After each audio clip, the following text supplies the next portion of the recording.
It's time to take a stand and stop the sexualization of our children. Action for Canada has created a notice of liability to assist you. The title of this NOL is Facilitating in Exposure of Minors to Sexually Explicit Educational Resources, Activities, and/or Events. The United Nations has mandated that all member nations implement the Comprehensive Sexuality Education Resource. CSE is a learning platform that was developed within the context of a program developed by UNESCO. This so-called resource sexualizes children at the earliest ages possible, and it's no surprise that it's causing great harm to our children, as well as attacking the traditional family unit. According to Section 163.1 and Section 152 of the Criminal Code, as well as the Canadian Centre for Child Protection, it's a criminal offence to sexualize and exploit children. Here at Action for Canada, we've been working to expose this evil agenda and to empower parents, grandparents, and concerned citizens to take a courageous stand. In an effort to assist you, we've created a page on our website where you will find an incredible assortment of information on this issue, including the various programs that have been introduced into our schools. Beyond the Basics is the resource used in Nova Scotia, WIN Sex Ed is used in Ontario, CSE is used in Manitoba, and SOGI 123 is used by the rest of the provinces. By introducing these programs into our educational system, our children and youth are being exposed to sexually explicit pornographic materials in the form of books, magazines, and comic strips. Our kids are also encouraged to become members of organizations that promote sexually deviant behavior and the exploitation of minors. Be sure to take advantage of this notice of liability, which will advise teachers, librarians, trustees, ministers, etc., that they will be held personally liable for exposing minors to any form of pornography or sexually explicit material, as well as any activities or organizations promoting sexual deviancy and the exploitation of minors. By using this valuable NOL, you have the ability to demand that the CSE learning resources be immediately and completely removed from libraries and the education system. That all of the books listed, including titles by the same authors, be immediately removed, and that all educational facilities, including libraries, cease and desist promotion of any and all activities, including performers and clubs that exploit our innocent, impressionable, and vulnerable children and youth. Knowing is not enough. You must take action. Here are some powerful actions you can take to protect our youth, no matter your age or station in life. Pull your children out of public schools and universities. Run, facilitate, join, or help with a homeschool group. Get involved in writing letters and serving notices of liability. Run for office as a school board trustee, mayor, or city councillor. Connect with an Action for Canada chapter near you. We cannot ignore this message. Our children and youth are being subjected to twisted ideologies using social justice as a means to indoctrinate and groom them, and we must protect them. Thank you for taking a stand to protect kids. If you like what we're doing at Action for Canada, please consider making a donation to support our ongoing work. And be sure to join a chapter near you.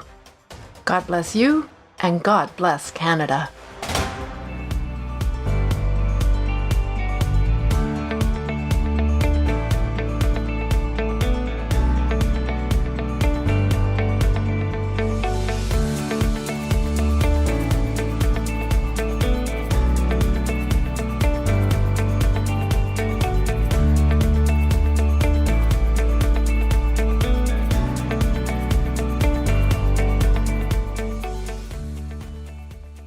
A big hello and a warm welcome as you join us tonight. Tanya Gaw is our special guest speaker, and the title of tonight's show is Finances, a Biblical Perspective. Immediately following Tanner's interview, Tanya Gaw will be sharing her weekly updates with us, so be sure to stay with us for that. It's November 20th, 2024, and this is the Empower Hour. Action for Canada is a grassroots movement reaching out to millions of Canadians and uniting our voices in opposition to the destructive policies tearing at the fabric of our nation. Through call to action campaigns, we educate, equip, mobilize, and empower citizens to take action. We are committed to protecting faith, family, and freedom.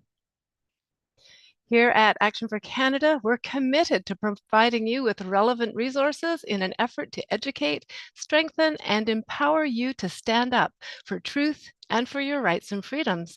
So be sure to go to our website directory where you'll find quick links to all our resources, including previous recordings of the Empower Hour and Tanya's weekly updates.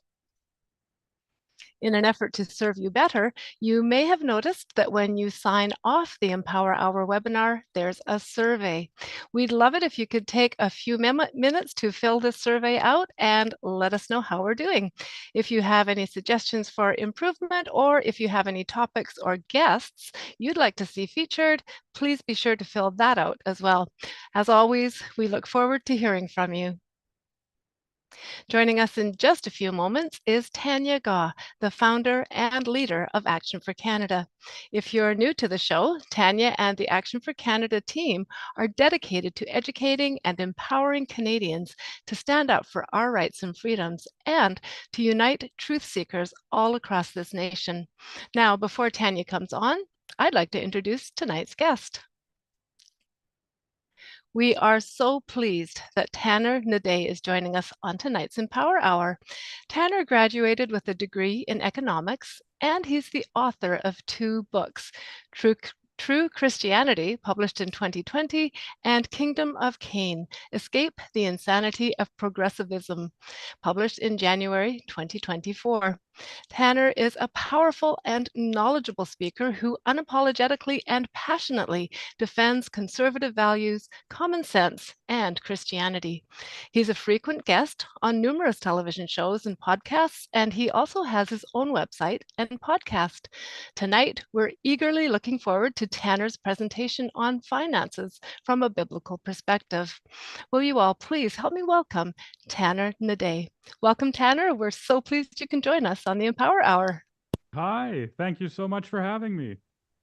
Super. Thank you so much, Heather, and welcome, Tanner. I've been looking forward to this. This is a really important topic to many Canadians who are just concerned about how to make ends meet and keep food on the table and a roof over their heads.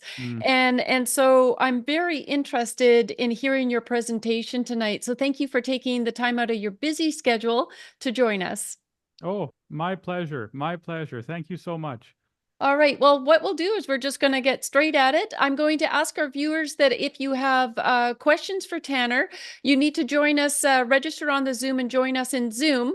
And because we have many people that are joining us live as well. So you're welcome to ask, add them to the Q&A, and we'll cover hopefully most of those questions or all of them at the end. So over to you, Tanner. Thank you.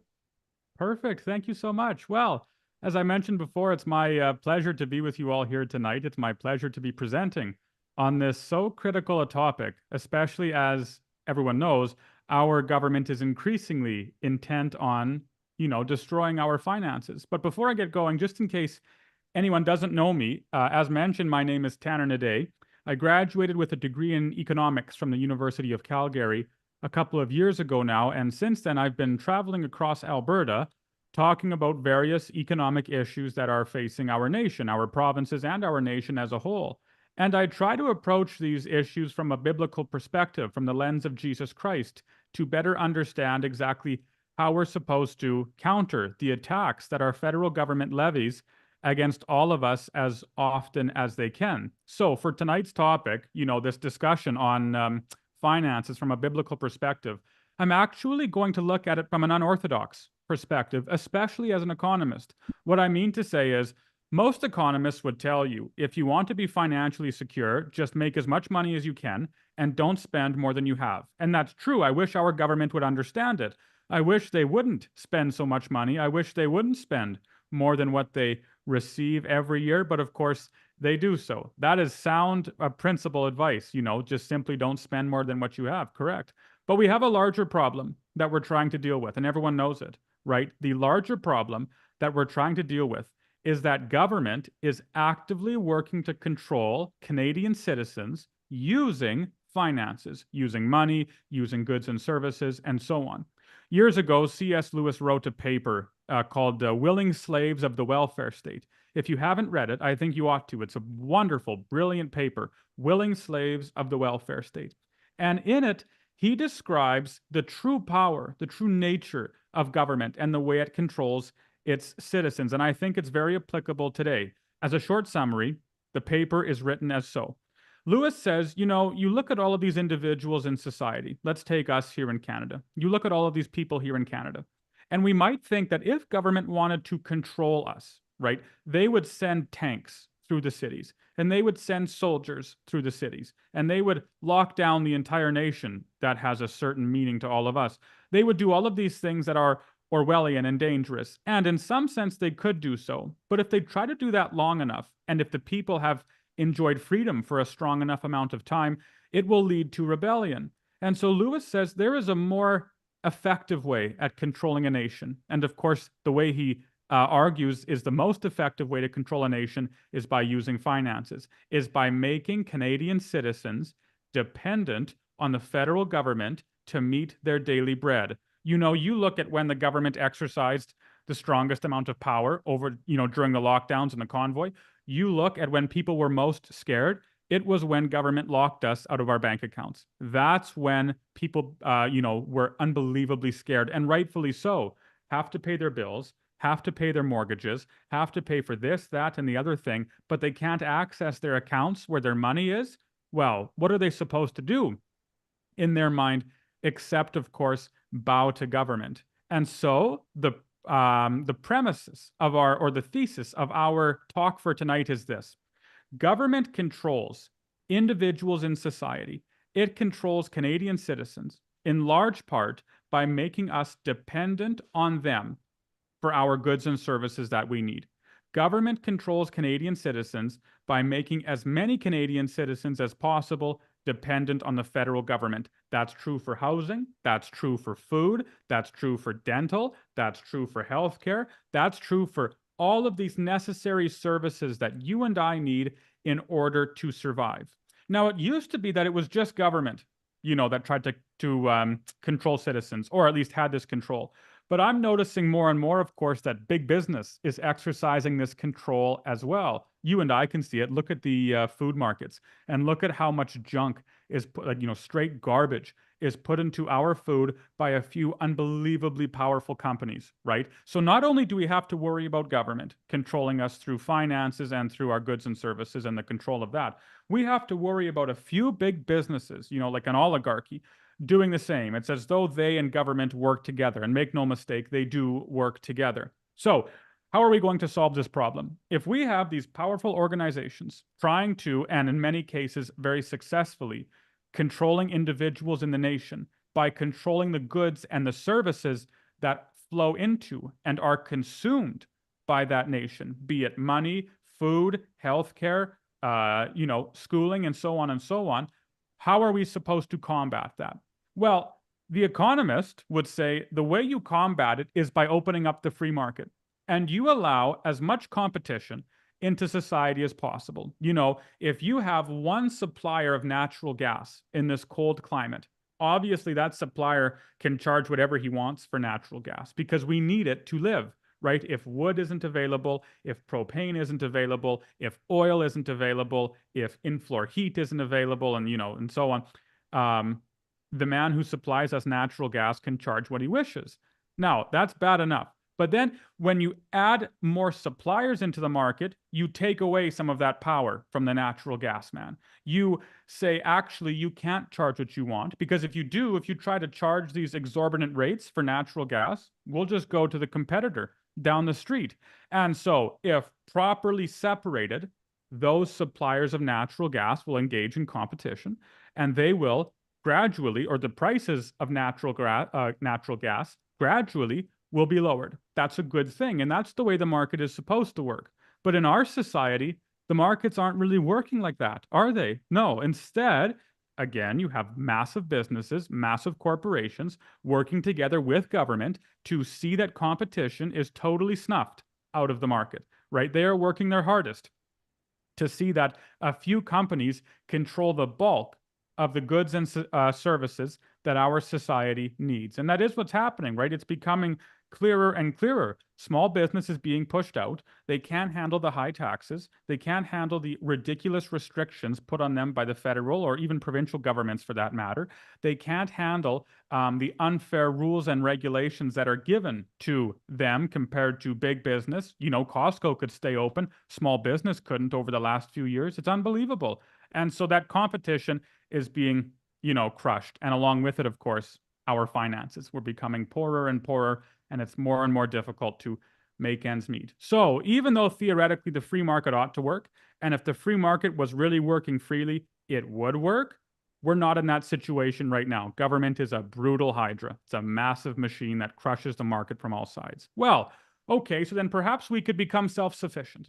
That might be another argument. And perhaps we could, barter. Now, in one sense, that is true, right? I think it's good when societies are as self-sufficient as possible. I think it's especially good in this modern age. If you have a group of people who want to get together and who want to work together to build up a life with their families and live more simply than the high-tech evolutionaries of our age, by all means, I think they ought to have all power to do so. I think that's an excellent example for, if the individual wants to follow, let him follow. But of course, there are other people who need goods and services that come from outside of the community. Let's take, for example, a community where there are 100 goods. You have a bunch of people and they make as many goods as they can. They're good at it and they make 100 goods total. Well, in order to barter effectively, in order to barter as efficiently as possible, you have to know it's 100 times 100 minus 1, so 100 times 99, whatever that is, 990 or 9900 over 2, right? So you have to know a lot of prices in that case. I'm not saying it's bad, right? But there are some people where that simply won't work. That solution just won't work. They have to work in the city, or their children are in certain events or something where they have to be near big centers, or they just don't have time to make goods and services to trade with others. And so it's impossible for them to barter. So that, although a solution, can't be the ultimate solution either. Well, finally, we might say, let's just move, right? If we have government that is trying to crush us from all angles, and the free market isn't so free, and bartering works for some people, and, you have a small society or a self-regulating society that works for some, Hutterites, Amish, and so on. That's a good example of that. What about others who can't work with that? Well, we could move, right? You could move down to the Caribbean or somewhere nice and sunny. You can move somewhere that's beautiful and hot, where big government doesn't touch you. But of course, the answer is, even if you do that, even if you move, government's coming for you. And that's really true for all three things, right? If you move to a hot and tropical paradise, government will follow you. It might take a year, it might take 2 years, but you can't hide. Government is coming. And that's true with the self-sufficient society too. If we build up a self-sufficient society in Canada, well, as good as that would be, if you had a group which stuck to true socially conservative values and so on, I guarantee it, and we all know it, government would come to crush it, right? They would work their hardest to move in as quickly as possible to quell that sort of rebellion. And the same is true with the free market. Governments come to crush it. The point before us then is that there is nowhere where we can hide. Government is this invasive parasite. It trespasses into our homes. It leaves absolutely nobody alone. And it works its absolute hardest, again, to make sure that you and I are totally dependent on them for our daily bread. Government's perfect scenario is one where you and I walk up to the front steps of the House of Commons and get on our knees and say, we say, oh, please, Prime Minister, we need a loaf of bread. Oh, please, Prime Minister, we need, food to feed our children. We'll do whatever you want, so long as you give us the necessities that we need in order to survive. we lose all our freedom in that instance, right? We're not able to criticize government because we won't, or people don't, bite the hands that feed them, right? We lose all our ability to stick our necks out and say to the prime minister, what you're doing is tyrannical, what you're doing is unjust, what you're doing is hideous and wrong, because there is a fear that if we do so, we're going to lose our ability to feed our children, right? It's coming from government already. How Tanner, much worse would it be for us if government didn't provide those things? Tanner, can you hear me? Yes, I can hear you. Sorry to interrupt you. We were being asked if you could. We were being requested if you can turn up your microphone just a little bit if you can. Oh yeah, or I can come even closer. How is that? Is that better?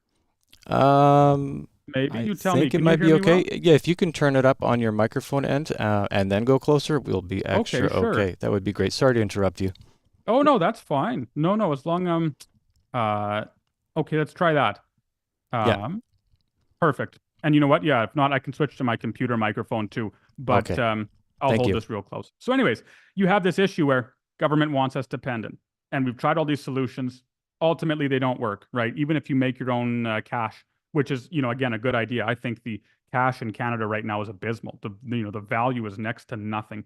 It's a nonsensical style of economics if we want to see the society flourish. But even if we try and go to Walmart or something, or a small business shop or wherever, and buy our groceries with gold, government says that's not legal tender. You can't trade, which is nonsense. Why are they telling me and telling you what we can or can't purchase things with? That should be for the individual consumer and the supplier to decide. It shouldn't be for government to decide. But nevertheless, we have this issue. What is the solution? What's the ultimate solution? How can we be sure that we don't rely on government? How can we be sure that we don't depend on government to meet our daily bread? And of course, as you know, the answer is we have to rely on someone else. We have to rely on Jesus Christ. If we want to ensure that government doesn't or isn't the ones that give us our daily bread, we have to find it somewhere else. And the answer is we find it from Jesus Christ. That is the whole of the scripture. It is the story of men and women being totally dependent on the Lord God Almighty for their bread, for their housing, for their needs, for their want or their necessities, for their desires, for all of those things, so that they are not beholden to Caesar, so that they are not beholden to a worldly power to give them what they need, right? The clearest example, of course, of that is in Matthew 22, of course, the render to Caesar. You have this question, talking about tax, and Jesus takes a coin and he says, whose face is on the coin? And of course, the answer is, well, it's Caesar's face. And so Jesus says, render to Caesar what is Caesar's and give to God's what is God's. The same is true here in Canada. Whose face is on the 20, right? It's like whose face is on the 10? Whose face is on the 5? It's not your face. It's not my face. It's political leaders, right? It's the Queen. It's John A. Macdonald. It's these old government members. That's who's on, that's who's on the bills in our country. So render to Caesar what is Caesar's and give to God's what is God's.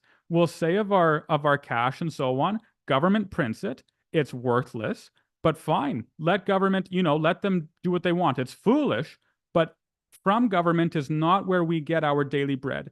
Instead, we're going to render to God's what is God's. We are going to give to Almighty what is His. And that, of course, is ourselves. His image is on us. That's whose image is in you and in me. And so it is, far from praying to Justin Trudeau to give to us what we need, far from saying to him, oh, thank you, dear Trudeau. Without you, I don't know how I would afford anything. Of course, that's nonsense. I'm going to pray to Jesus Christ. And we do so every morning. We say, we give a prayer for provision, knowing that we need Him to meet our daily bread.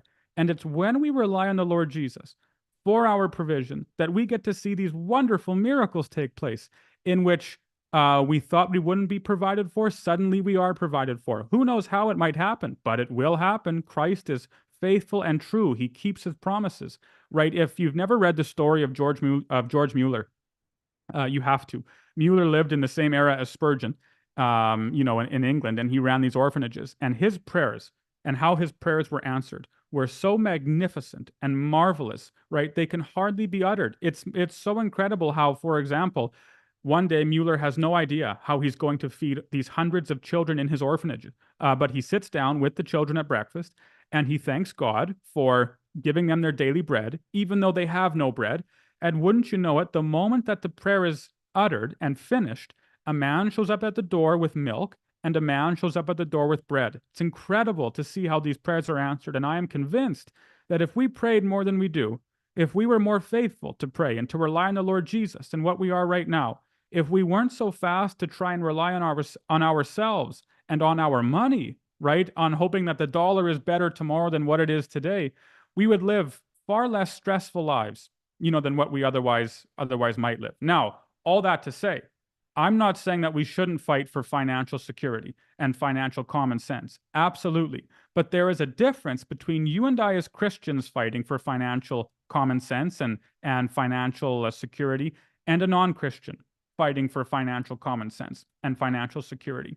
As for you and I, we fight for, no, let me be more accurate. As for the non-Christian, the man who doesn't believe in Jesus, he fights for financial security because he has absolutely nothing left, right? He needs his dollar to be good, because if it's not, he has no hope to buy food, to buy groceries, to pay for rent, to pay for gasoline, car payments, and so on.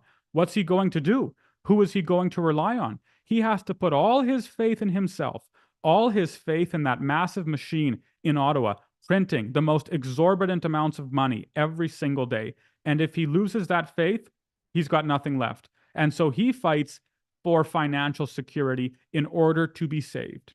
You and I, however, as Christians, fight for financial security because we're saved. That's accurate. You and I fight for financial security and financial common sense precisely because we are already saved. We know that our needs are met in Jesus Christ. We know that our goods and services that we require are provided by the Lord. And we work hard to do that, of course. We work hard to provide for our families and do what we can. But we know that at the end of the day, every good thing comes from the Lord. There's no more perfect picture of that than, of course, Israel in the wilderness with manna. Here you have all of this manna falling from heaven, literally miraculously. Their needs are met day by day by day.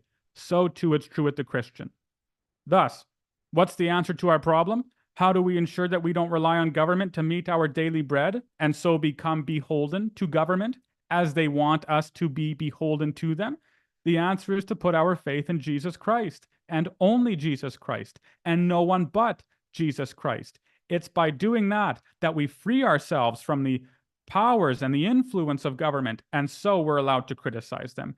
And so we're freed up to say what you're doing is wrong. And so we're freed up to say, even if you devalue the dollar as you are right now, we won't fear, because we put our faith not in man, but in Almighty God. It's a fantastic peace in knowing that Christ provides for me. It's a fantastic peace in knowing that no matter what Justin Trudeau tries to do, as malevolent as what he is doing right now, he cannot take away from the Christian the provision of Almighty God. Now, of course, there are financial principles we ought to follow. I am of firm conviction that we shouldn't spend more than we have.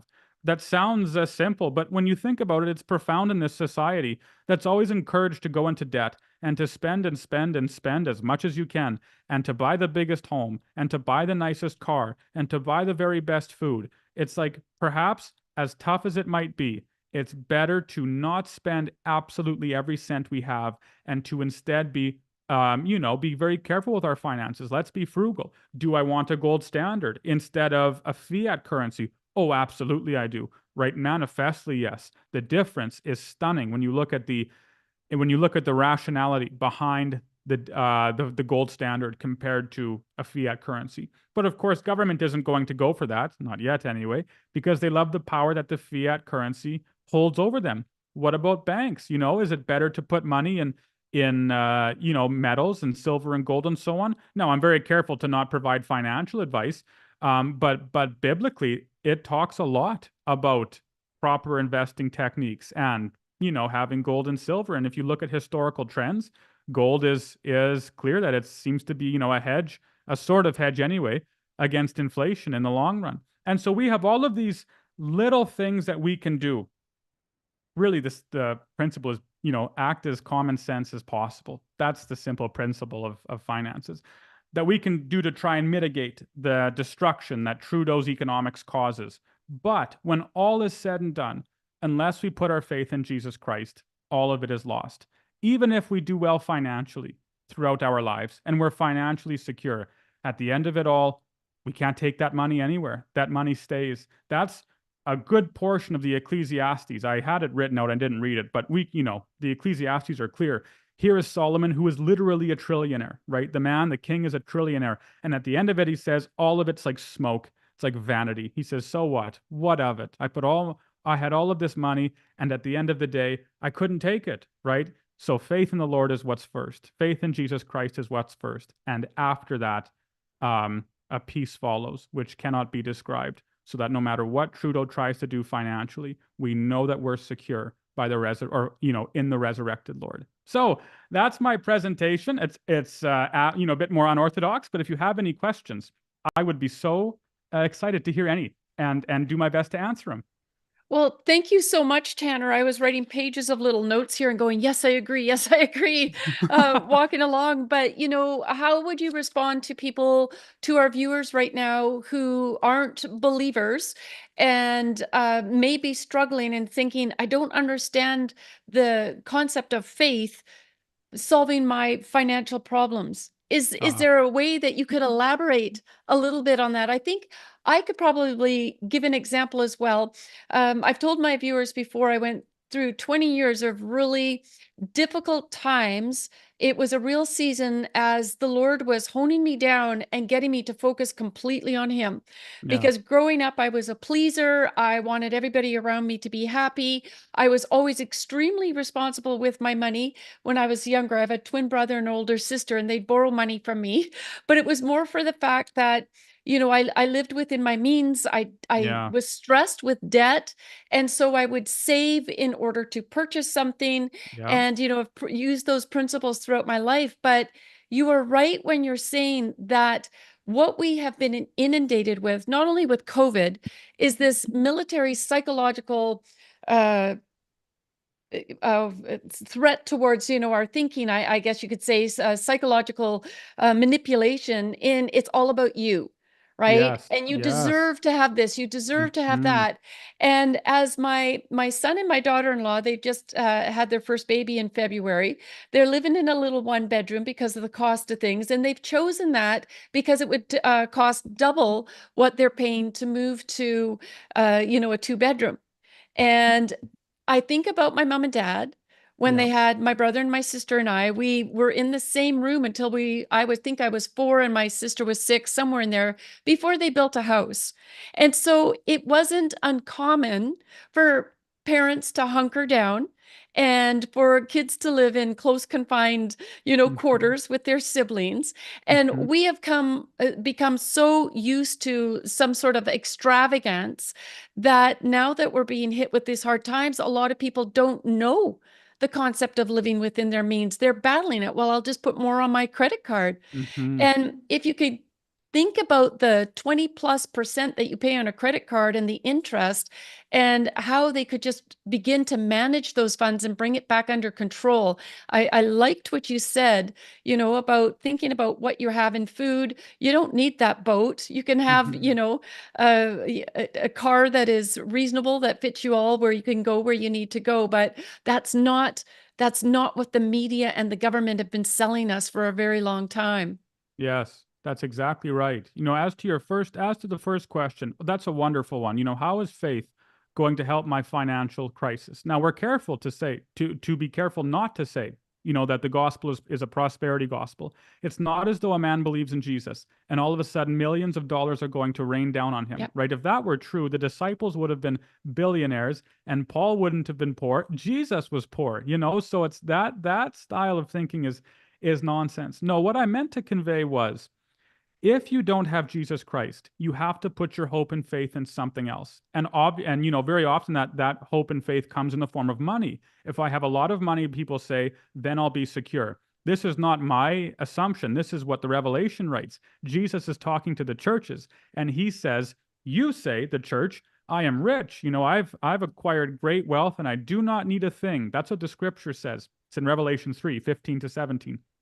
And he says, but you don't realize that you're poor, you're pitiful, you're blind, you're naked, you're lost. You don't have any hope at all, right? If we put our faith in money, and only in money, then we have to hope day after day that the markets don't crash. We have to hope that government is kind of principled with money, which they're not, right? We have to hope that, tomorrow I won't lose my job. We have to put our hope in all of these variables, and there's absolutely no assurance whatsoever at all. So instead of doing that and having that stress, right, why not put our faith in Jesus Christ? When we put our faith in Christ, we're no longer relying on the dollar to meet our daily bread. We're no longer relying on the government to try and act principled to, keep the dollar that's kind of strong. We're no longer relying on the stock market and all of its corruption to keep the stocks high. No, instead we're relying on Jesus, who's the same yesterday, today, and forever, right? He doesn't change. And when he promises to meet our needs, he will indeed meet our needs. Now, I liked what you said at the end as well. Well, actually, the whole thing.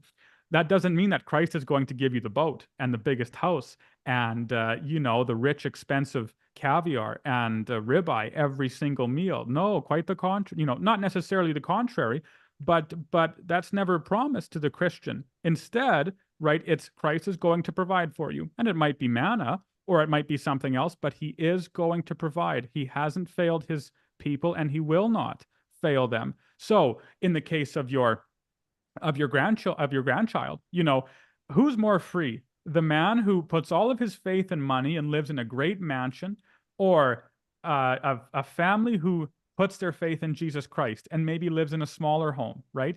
Who's more free? The man who is scared day after day that his stocks are going to fail and crash, or the man who says, no matter what Trudeau tries to do, no matter what the market does, Christ is still going to provide for me? It's certainly a testing walk. It's certainly a difficult one that takes a lot of testing and trial and patience and hope and faith, but it is one that's superior. And yes, as for living within your means, it's true, we've been taught to be extravagant, low interest rates. Now's the time to buy. Now's the time to get a home. Now's the time to give yourself a big upgrade. You're right, it's all about you. It's all about you. But when you have a family, you realize it's not all about you. On the contrary, right? Humility isn't thinking less of yourself. It's thinking of yourself less. And so it might be financially prudent to downsize, to have a smaller house, or to not get the massive yacht, or to not get the new diesel, or to not do these things that the world tells you to have. None of those goods provide salvation. None of them provide hope. Not at all. Only Christ does. And in him, life is so much sweeter than even what the richest man who doesn't have him can comprehend. Absolutely. Amen to that. And what I learned through that time as well is I've said many times that Action for Canada is uncompromising to the Word of God. Not to say that we're perfect. Nobody on this earth, the only one that was ever perfect that walked this earth was Jesus Christ himself. But the Bible is there to give us instruction and teach us about morality and the right way to live. And the reason that Canada, is going down the tubes right now is because we turned our back on God. And in our own personal lives, it's like there is, we can talk about, it's not that money is the root of all evil. It's the love of money that is the root of all evil. And there is a love of money when people are even fearful to separate themselves with it to be obedient to the Word of God. And it does say to tithe.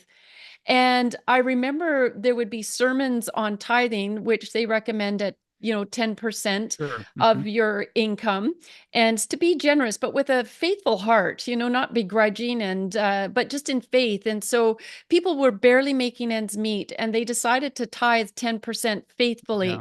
And they gave testimony of how God turned their situation around. And it also says that God knows the desires of our heart. And it comes in different forms. Some people need the security of a home that's bought and paid for. Others are okay to rent, but they're not good on being on their own. So their desire of their heart is to have a faithful spouse. And so if we're faithful to God, he will meet the desires of our heart, knowing what those desires are more intricately than we do. I hope that makes sense in what I'm saying. But having the faith to tithe will bring you such an abundance from the Lord as well. And I've experienced that throughout, my life, of how miraculously God has provided for me in spite of the hardships that I'd gone through that get me to where I was. He's always been so faithful, and it's just absolutely been miraculous. Precisely. I so love that you started with clarifying that it's not money which is evil. It's the love of money. You're exactly right. Because when you think about it, what is money, right? All money um, is a physical representation of a man's valuable time, or at least as society deems it to be valuable, right? Whether I work an hour at a labor job and earn $25, so whether I give up an hour of my life or have $25 in my hand, it's the same thing, right? It's not the same, but it is the same. And so if you love money, it is practically identical to saying you love yourself, right? I love me. I want to get as much money as possible because I want to be as valuable as possible. I want society to think that I'm as valuable as possible. And of course, that leads to destruction and decay and despair, right? There is no clearer teaching in the scripture, I think, than that. Why is it so difficult for a rich man to enter the kingdom of heaven? And the answer is because his entire life he has learned that he can rely on himself. Everything he wants, he acquires. Everything he needs, he gets. He has the money, he has the power, he has the privilege to do so. He has the means by which he can meet all of his daily bread, all of his needs. Whereas the poor man who doesn't have that opportunity has to rely on Jesus Christ. That's why it's easier for him to enter the kingdom of heaven. He hasn't had that luxury of having everything provided for him. He hasn't had the luxury of having every need and desire and want met almost instantaneously because of the amount of wealth that he has. No, he has no other option but to rely on Jesus. And so when you talk about tithing and how important tithing is, it is a manifestation of a man's desire to see that he serves the Lord his God with everything he has. I've read a lot of quotes, and I can't remember where this one's from. It might be from Lewis. I don't really remember, but it's a good one that says you almost wonder if it isn't ideal to be right on that precipice of, a financial pinch when you tithe. John Wesley, for example, I think it was Wesley, great preacher, right? This stunningly eloquent preacher and brilliant man and famous across America. When he dies, he has pennies to his name, not because he was poor, and not in that sense, but because he willingly gave everything he made away, right? Now, I'm not saying everyone should do that. I'm not saying a man should plunge his family into poverty. Of course not. What I am saying, however, is that all of our finances are, at the end of it, God's, right? They're Jesus's. It's like, who has given to God that he should repay them, right? Everything that we do as Christians is for God, through God, and by God, that he might be glorified, including finances and tithing. Right. Yeah. And it may seem odd for some people who are hearing this for the first time. But I always say, you know what, just pray, ask God to give you, even the smallest bit of faith. And we know that, even for my kids right now, they're not going to be able to come up with $800,000 for a condo. It's just not doable. And that's not what we're talking about, right? And it's not wrong to own a home outright. It's responsible. If you're being responsible with your finances, no matter where you are, whether, you're working to pay the rent and put groceries on the table, or you've got a home, it's to spend it responsibly, find those opportunities to be generous to those in need as well, to also be responsible, to leave an inheritance for your children. There's also sorts of biblical scripture, that talks about all of these things. And where was I going with that? There was another question that I'll veer to that's a little bit off topic of this, but I just want people to know that it doesn't mean that God is going to bless you. It's not a name it and claim it. Okay, if I do this, that, and the other thing, God is going to provide all of these needs. It's like, no, the other thing to pray for in the midst of it is contentment, and for God to give you a spirit of joy, because you can be living from paycheck to paycheck and be at peace. You can be content because you know that you're going to be okay. And especially in this society, what we find in need is that we need to be helping our neighbors out as well, and thinking about them and showing our love in that way as well. Okay, so I'm going to veer in a little different direction right now. I know that you've also spoken about pensions. Yes. Can you explain a little more to our viewers what your position is on that? Absolutely. So, along with this talk goes the principle that we should be financially responsible, of course, and I think that if we can, without compromising our morality, earn more money, then we ought to do so. That's a good thing. It allows us to whether it be tithe more or whether it be use it for some other purpose in life, or, make the home nicer, whatever it might be. I think if a man can do so, he ought to do so. So as you mentioned, lately I've been talking then about pensions. Now, in particular, I've been talking about the Canadian pension plan.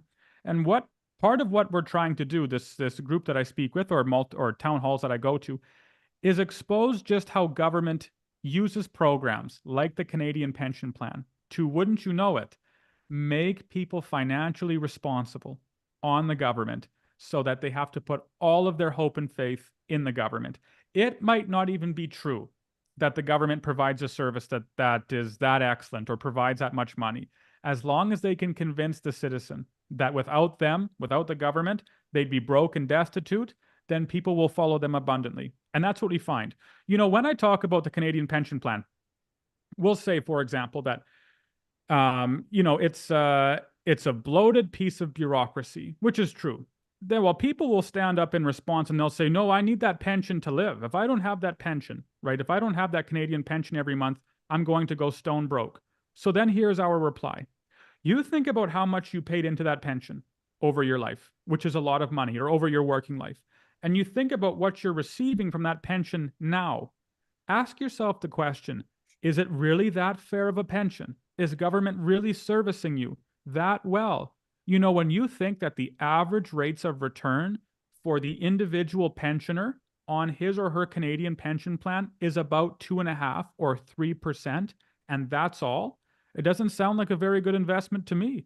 When you think about the fact that when you pass away, your pension is gone. It's not as though your beneficiaries receive anything. No, instead it's swallowed up by the government machine. That doesn't sound like a very smart financial decision to me. When you think about the difference in what you could have earned with, your own private investment over 40 years versus shoveling thousands of dollars every year into the Canadian pension plan and come away with far less, that doesn't sound like a very sustainable or proper financial plan to me. And finally, when you think about how government manipulates the numbers, it's so egregious. For example, the federal government right now says that the Canadian pension plan has amassed a surplus of some $600+ billion. They have a big pile, a $600 billion pile worth of assets in their organization. Fine, so be it. Let's just for the moment suppose that's true. Whether or not it is a different conversation. But let's suppose that they've piled up this $600 billion surplus. The federal government takes that number and they add it to their budget, to their yearly budget. And they add it to their budget, obviously, on the asset side. So they say we have a $600+ billion asset here. Fantastic. Wonderful. It puts us in a pretty nice financial position.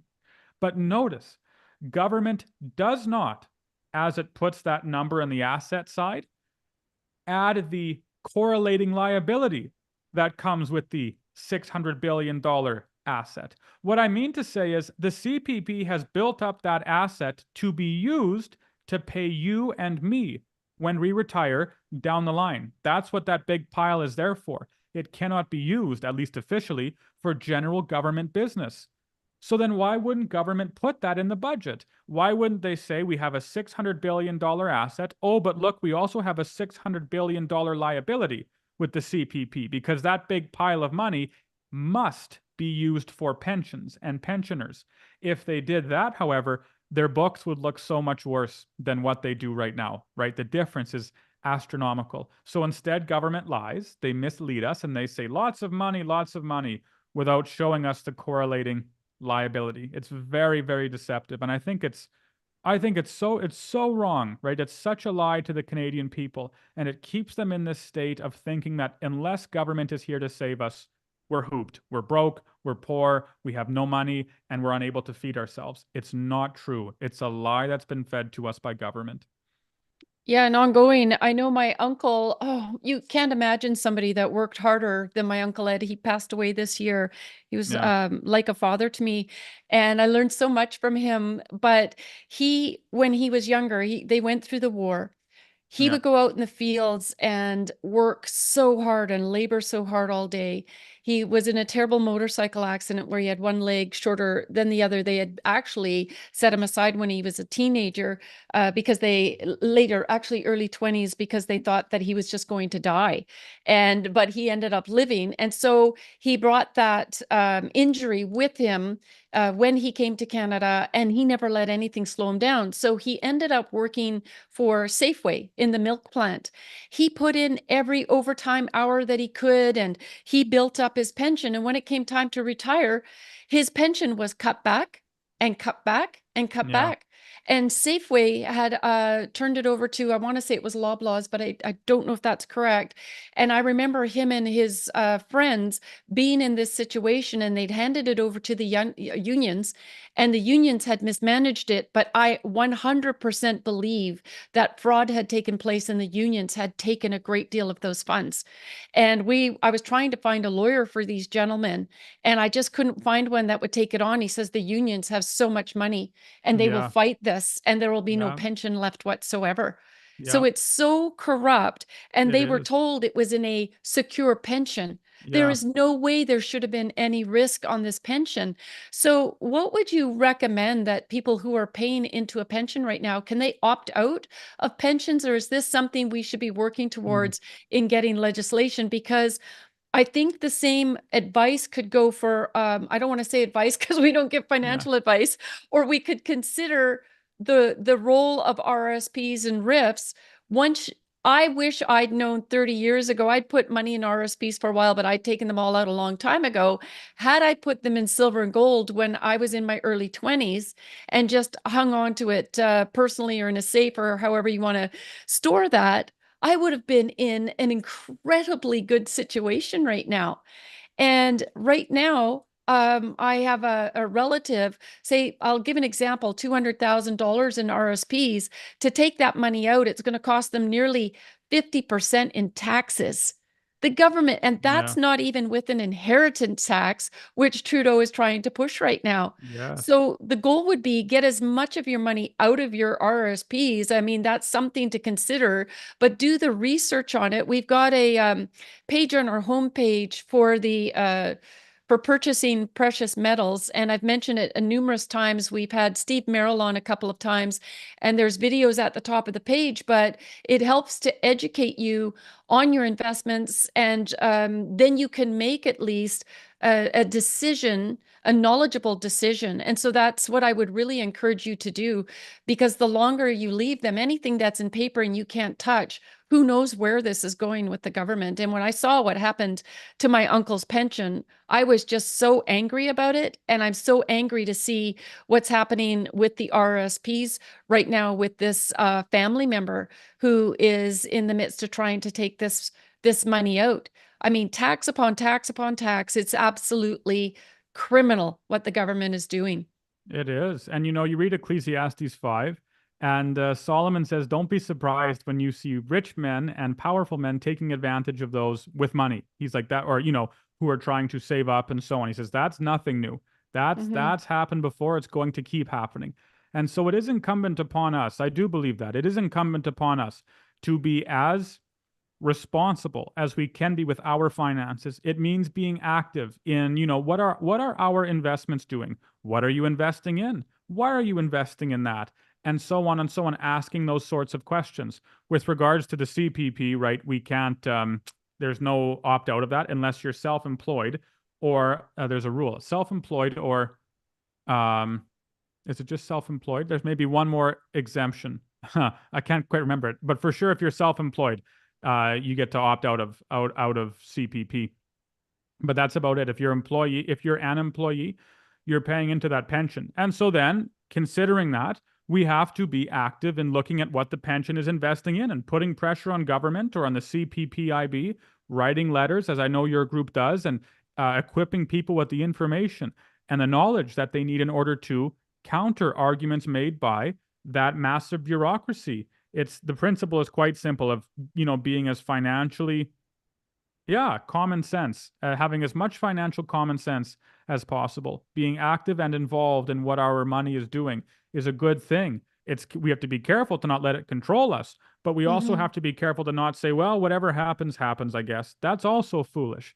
The best thing to do would be is for a man to read the Proverbs. Let him read the Proverbs, all of them, 1 through whatever it is, 31, and let him see what pieces of advice, financial advice, Solomon gives, because Solomon does give financial advice in the scriptures. And even though they're general principles, they're good principles to follow. For example, what does Solomon say in the Proverbs? He who strikes hands in a pledge is in danger, right? But the one who refuses to do so is secure. That's a principle. And there are others just like it. So read the scripture, have an earnest heart to see what God is teaching and commanding, and you can't go wrong.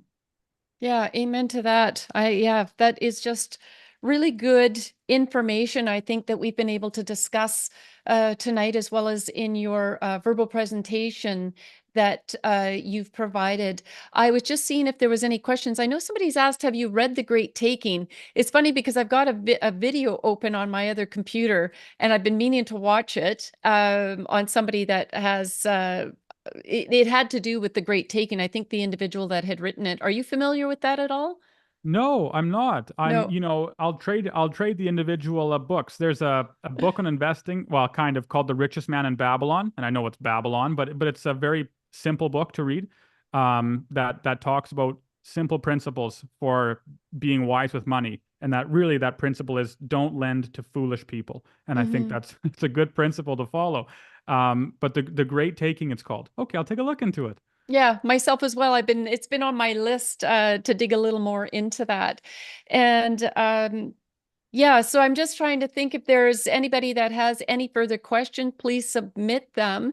And because we're going to be wrapping up the show very shortly, is there anything else, Tanner, that you feel that maybe was missed in your, because I know you speak on this topic all of the time.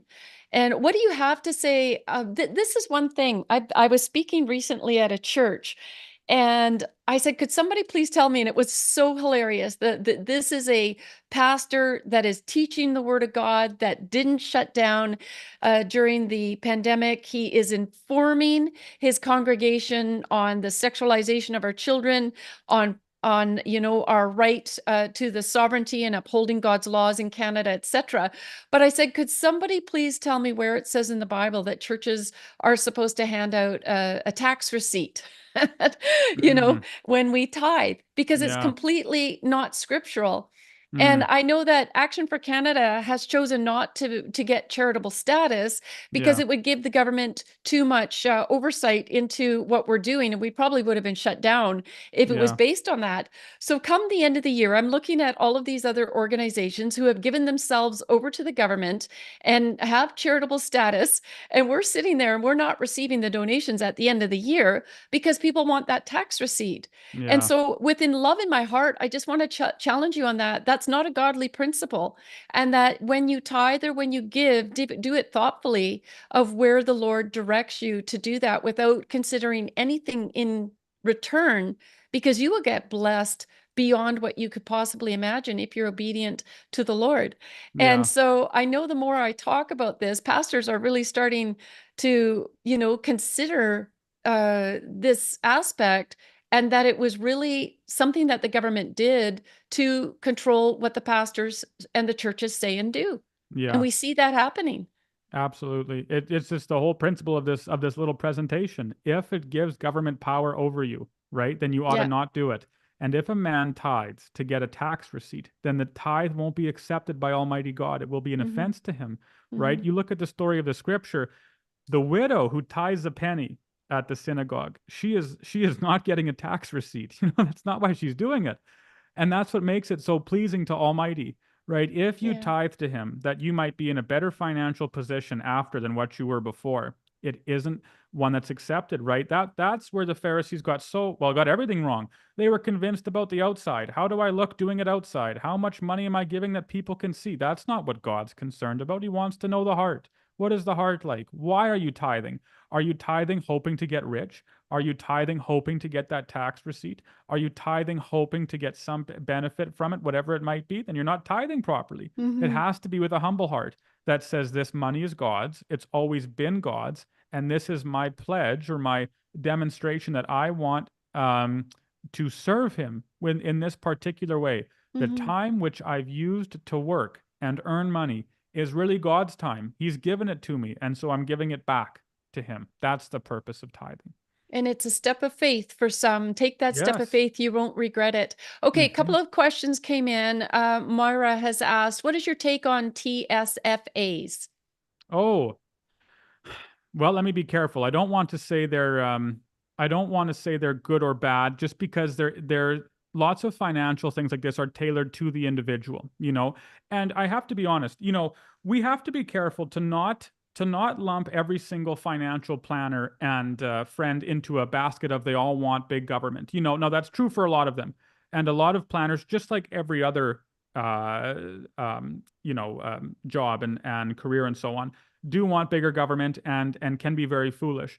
But if we're diligent and careful to find those, in this case, financial planners or analysts and so on, that agree with our views and understand where we're coming from and have a servant heart in this matter, I think they can be of much more value than I can be. There are some instances where a TFSA will be, good for a man. There are other instances where a different form of financial maneuvering will be better for him. And so I don't want to say they're good or bad. I think that would be too vague an answer. I think it's dependent on the individual. And I understand that they're confusing, and a lot of those things, RRSPs and so on are confusing. And so I think then the task here of the Christian to start is to, as I mentioned before, be diligent with our money. And by being diligent, I mean by scoping out financial planners or those who can help us who really do have principles that are like-minded and who really do see that the federal government's trying to abolish our way of life and who really do see that perhaps there are malevolent things going on behind with the money machine and so on. And then they can aid us in our maneuvering. I use an accountant, for example. I'm very glad I do. I don't understand all those tax codes. It's unbelievably complicated. And so I'm in full favor of finding someone or of individuals finding those help, that is agreed with them on the same principles and going from there. It's a very good question, though. Okay, thank you. And when we're talking about the spending of money as well, and I've certain things that I did, I always said to my kids, you can only spend it once. That's how I look at it. So what are you going to spend it on? I'm Yes. not somebody that goes and has my nails done and I cut my own hair. I know that I would love to be able to go to mine is more a time issue than not being able to afford to go have my hair done. But those were things when I was saving for a house and when I was going through those things, these were not luxuries that I afforded myself. I figured out how to do them.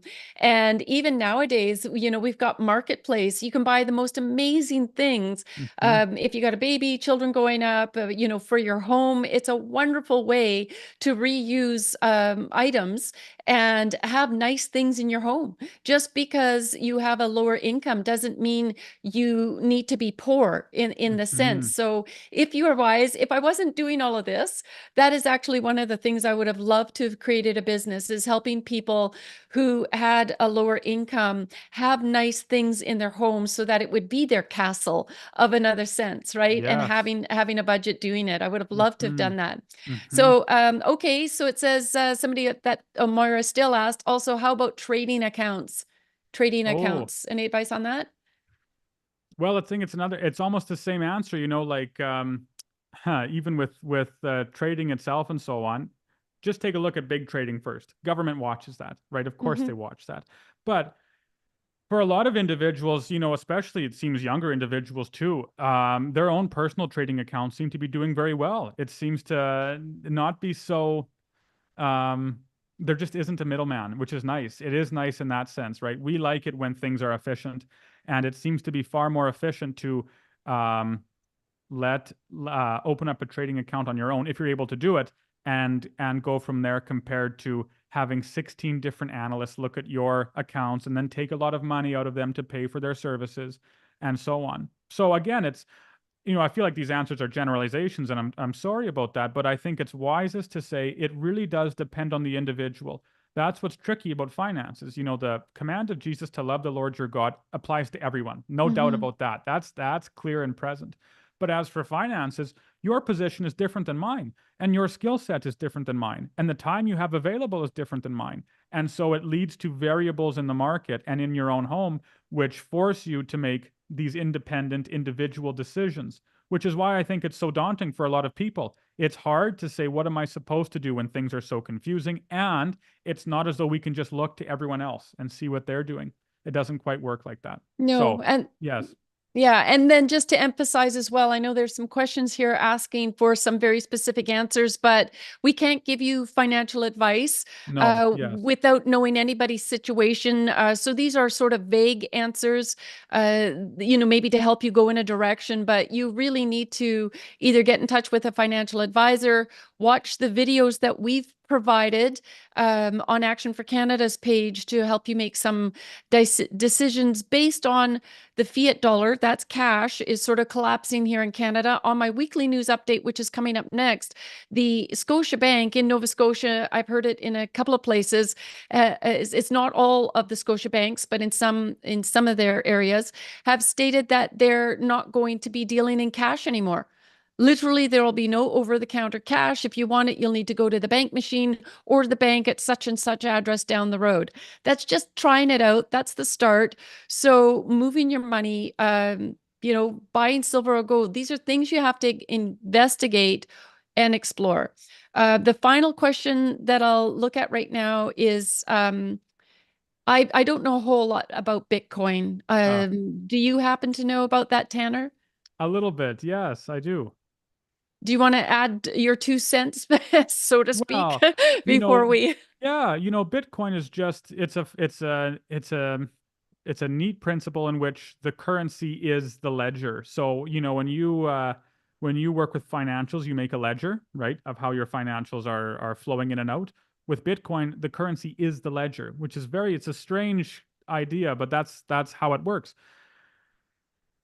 As for Bitcoin, I understand the desire towards it, just like a lot of other cryptocurrencies, like Ethereum and so on. We think crypto means electronic. No, it means cryptography. That's why it's called crypto, is because it uses a mathematical tool called cryptography to keep everything anonymous and flowing and so on. But nevertheless, government can regulate Bitcoin. It can regulate, if it wants to, it can regulate Ethereum. It's just the same issue that we have with everything else, is if government wants to try and regulate it and crack down on it, it will. So a lot of men say, well, we don't like the dollar. Fair enough. Trust me, fair enough. So let's put our money into Bitcoin. And it's like, well, okay, you can do so, but there will come a day when government will come for Bitcoin. They will. Or you can say, let's put it in Ethereum, and maybe you put some there. Fine, so be it. Sure, you want to try and escape the devaluing dollar. I understand it. One day government will come for Ethereum. They're just, the principle is there is nowhere to hide. And if we try and put our faith in money, we'll find that we have no faith and no hope at all. So, with regards to investing, should a man put some money in Bitcoin? Should he put some in Ethereum? Well, again, we don't offer advice, but I certainly live by the principle of a man ought to diversify his investments. That seems to be a very clear financial principle that successful individuals follow, right? Diversify. Don't put all your eggs in one basket. So maybe put some here, some there, some somewhere else, That's up for an individual to choose. The idea of Bitcoin is interesting. I don't think it's, even the principle itself, I don't disagree with it, but government can regulate it.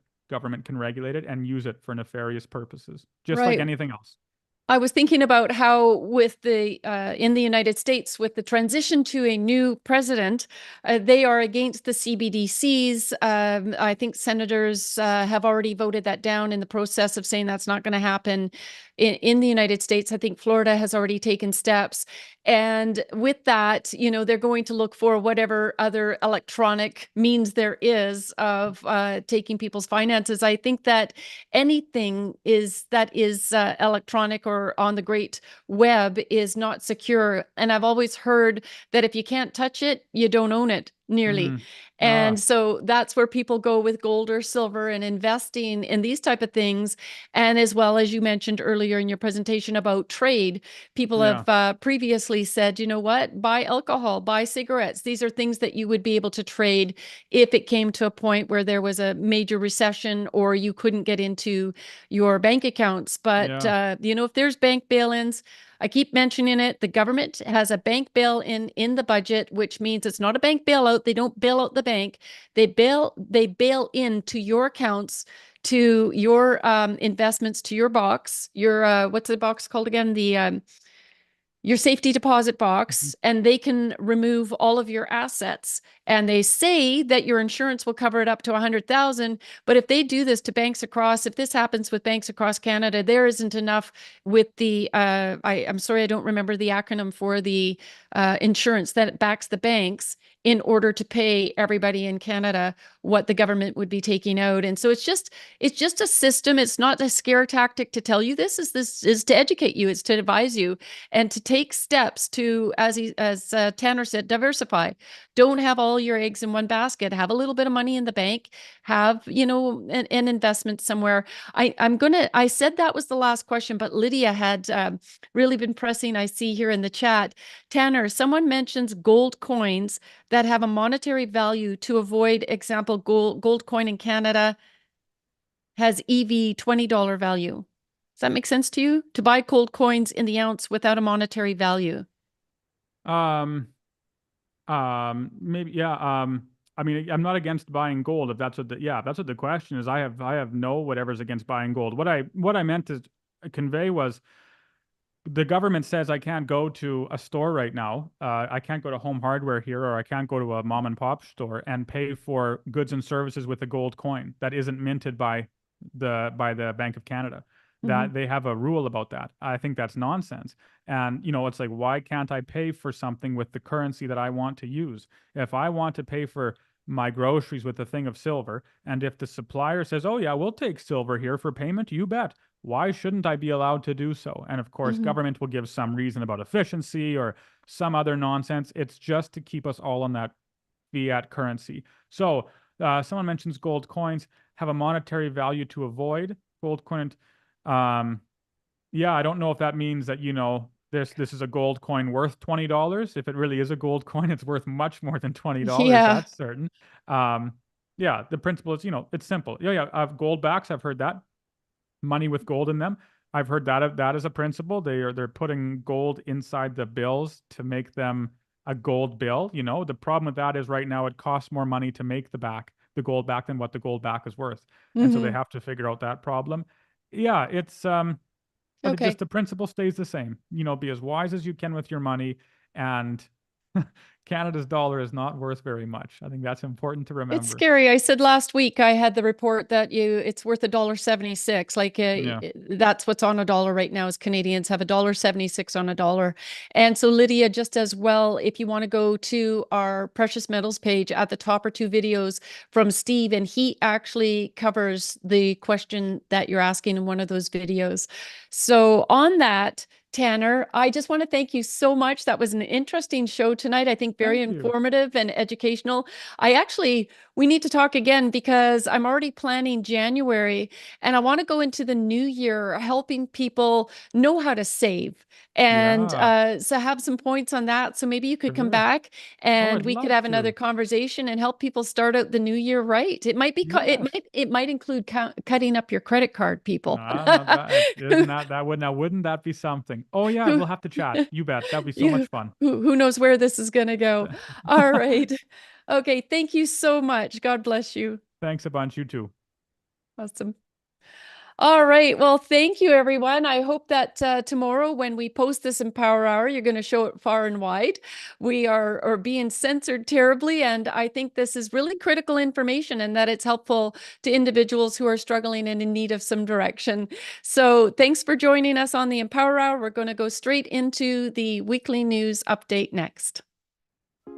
Hi, this is Action for Canada's Prepper Dan to let you know that we have partnered up with Rainbow Seeds once again to offer you incredible deals this fall, which is the best time of year to order your garden and flower seeds. Rainbow Seeds offers variety packs of seeds, usually comprising of 10 or more packages in each package. Be it for vegetables or herbs or teas, these offer an incredible value for your dollar. Now, if tomatoes is your thing, Rainbow Seeds offers 43 different varieties. Beans, 34 different varieties. If carrots is your thing, they offer 14 different varieties, 16 of corn. Cucumbers, 14. What about lettuce? 39 different varieties. At Rainbow Seeds, there is no shortage of different varieties of all kinds of vegetables. They even offer fruit. All Rainbow Seeds are non-GMO, guaranteed to sprout within 60 days upon delivery, and they carry many heirloom varieties. Not sure what to get for the avid gardener in your home or your family?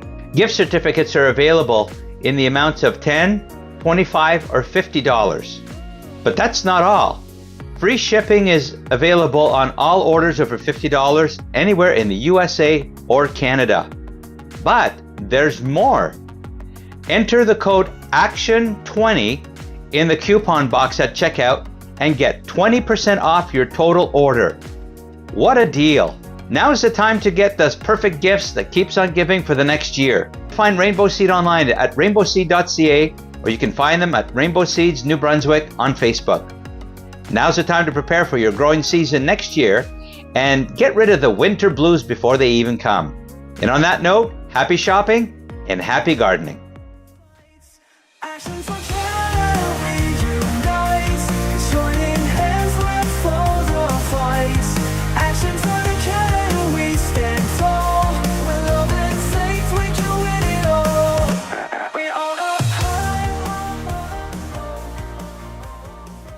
Well, hello, everyone. Welcome. It is November 20th, and this is Action for Canada's weekly news update. I'm Tanya Gaw.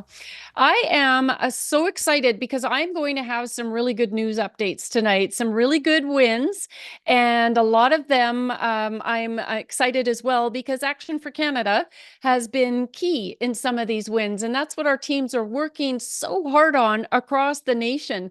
So I'll start with the map. Again, if you're just getting to know Action for Canada, I show the map every week as I begin the show because I think this is just so exciting to see our chapters nationwide. And within those chapters, we have amazing chapter leaders who are working on behalf of Canadians. We have so many members as well who are just volunteering their time, going to school board meetings, and as well showing up at city council meetings, handing out flyers, lobbying government. And it's just a small Gideon's army in compared to the millions and millions of Canadians that occupy Canada. Shall I say occupy? Is that a right thing? That are residents, citizens that live in Canada. And, you know, my encouragement is that we could accomplish so much more if more Canadians would get involved. So please Tanya, become... just Yes. wanted to remind you to share Oh. your display in Zoom. Yes. Thank you. Thank you. We're using a little bit of a different system here. So thanks for the reminder. I've got sound going. Here we go. Are we good, Terenzio? We are good. Okay, so there's that map nationwide that I was just talking about. And I was just going to... Sorry, Tanya, if you can maximize your screen too, that little green button on the I top will left. do that. Thank you. Okay, I'm just going to minimize the map so I can scroll down and just give you a reminder that right here, you could become an Action for Canada chapter leader. You can learn more about it just by submitting an email and going onto our webpage and filling out the form. Doesn't mean you're committed. It just means that somebody will be in touch with you.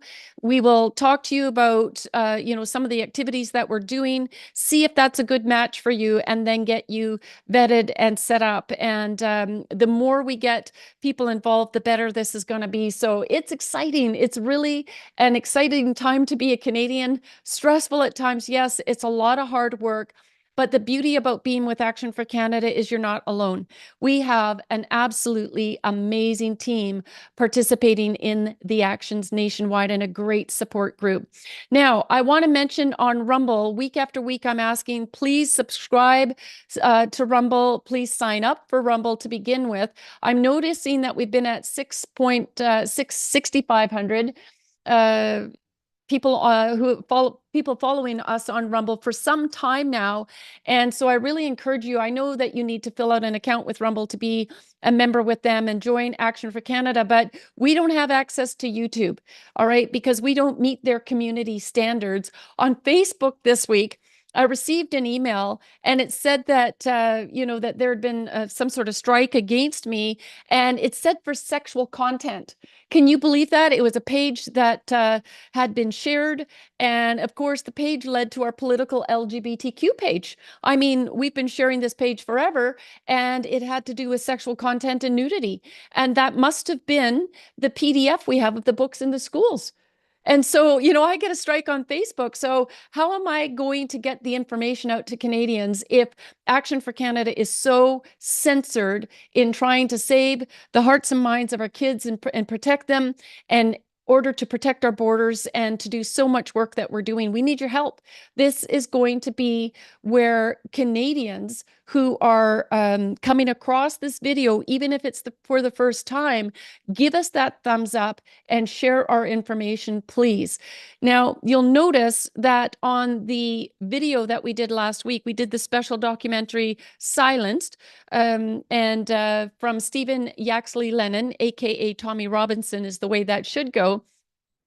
We got 40 thumbs down.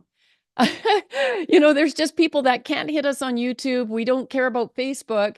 And so they're coming after us on Rumble. It's like literally they have nothing better to do than try to destroy our algorithms and take Action for Canada down. That means we're doing good work. We're one of the most censored organizations in the country because the government, because of this map, they have every reason to be very concerned because we are organized, we're strategizing, we have campaigns and resources that we've implemented, and they are effective. And I'll be talking about those tonight. So that's exciting. I'm just going to go back one click to our Rumble page. You'll notice down here, I was quite excited to see it. I got 34,000 views on my weekly news update a month ago. And okay, so 73 thumbs up, and they still gave us 42 thumbs down. But can you see the reason I'm needing your support? Just that little effort to give us a thumbs up. We spend hours getting these news reports together, never mind the resources and the work that we're doing, because we are literally the only one reporting the news that gives solutions. And so that's why it makes us a serious threat. Okay, on to some good news. Everyone is pointing out one fact about the state of Oklahoma. Do you know what? After their new Bible in classroom mandates, I am so excited to hear about this. The states is just nailing it. They are going back to the Word of God and definitely back to the Bible. I ask people who say, "Oh, there should be no religion in the classroom." It's like they've had a religion in the classroom. It's called the trans ideology, and they've had secularism. That's a religion. This is not a religion. Christianity isn't a religion, it's a faith. And biblical standards worked in the classroom. It was about purity, it was about protecting our kids, and it was about teaching them amazing values. And so I would rather have the Bible in the classroom than Soji 1, 2, 3. So give me a thumbs up if you agree on that. And so it said, this is Senator, State Superintendent Ryan Walters. He released this video. You can search his name and you can come up with that. But it said, "I'm excited to announce today that Oklahoma is the first state to bring the Bible back to the classroom. Today, we purchased over 500 Bibles that will be in the AP government classrooms across the state. We have the Bible, the Constitution," I love the additionals, "the Declaration of Independence, and the Bill of Rights. These are foundational documents in our nation's history. Our kids have to understand the role the Bible played in influencing American history." Now, think about if we care about this and we get a government in Canada who's going to do the same thing. These immigrants coming to Canada and sitting in our classrooms now, they would be learning about biblical principles. We would not have the hundreds, if not thousands, of Islamic schools that have been opened nationwide, teaching about the Quran, teaching about beheading, teaching about blowing themselves up and being martyrs. That's unbelievable. So I'm just going to keep compelling, to your senses every day and your sense of morality every week I can, and every day that I can, to think about the biblical values and how Canada used to function on those values, and we need to return to them if we really want to turn Canada around. We have a right to protect our sovereignty, and our upcoming the future of the upcoming generations, the kids that we're putting through the school system right now, need to embrace our history. We need to raise up Sir A. MacDonald again, and those are fathers of Confederation who gifted us with the freedoms and democracy foundationally when they came into this country and set up all of our laws and our values. Okay, so I said we've been hard at work. Our own Pastor Dan Vachon lives in Nova Scotia, and he said we got some real concerns here. He's also the chapter leader and the Atlantic chapter leader that oversees the chapters. And I didn't realize in Nova Scotia that they had already passed legislation back in May. The College of Physicians had actually, I don't want to call it legislation, maybe it's referred to as a new directive that requires physicians to provide an effective referral for patients requesting MAID, abortion, or medical transitioning. Many doctors are uncomfortable referring to patients for these procedures as they believe they are unethical and therefore goes against their conscience. So if doctors refuse to refer, they are subject to professional disciplinary action, which could include losing their license. I mean, is this radically woke or not?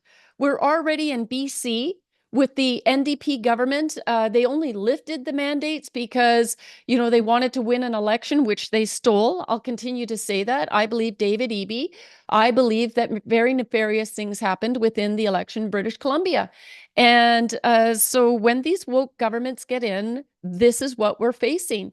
And we've lost doctors in BC because they lose their license if they weren't going to give people the deadly mRNA vaccine, or if they said, this is harmful, I'm not going to do it. And so Nova Scotia's in a tough place as well because they had 80,000 people without a doctor 4 years ago, and now that figure's around 160,000 today.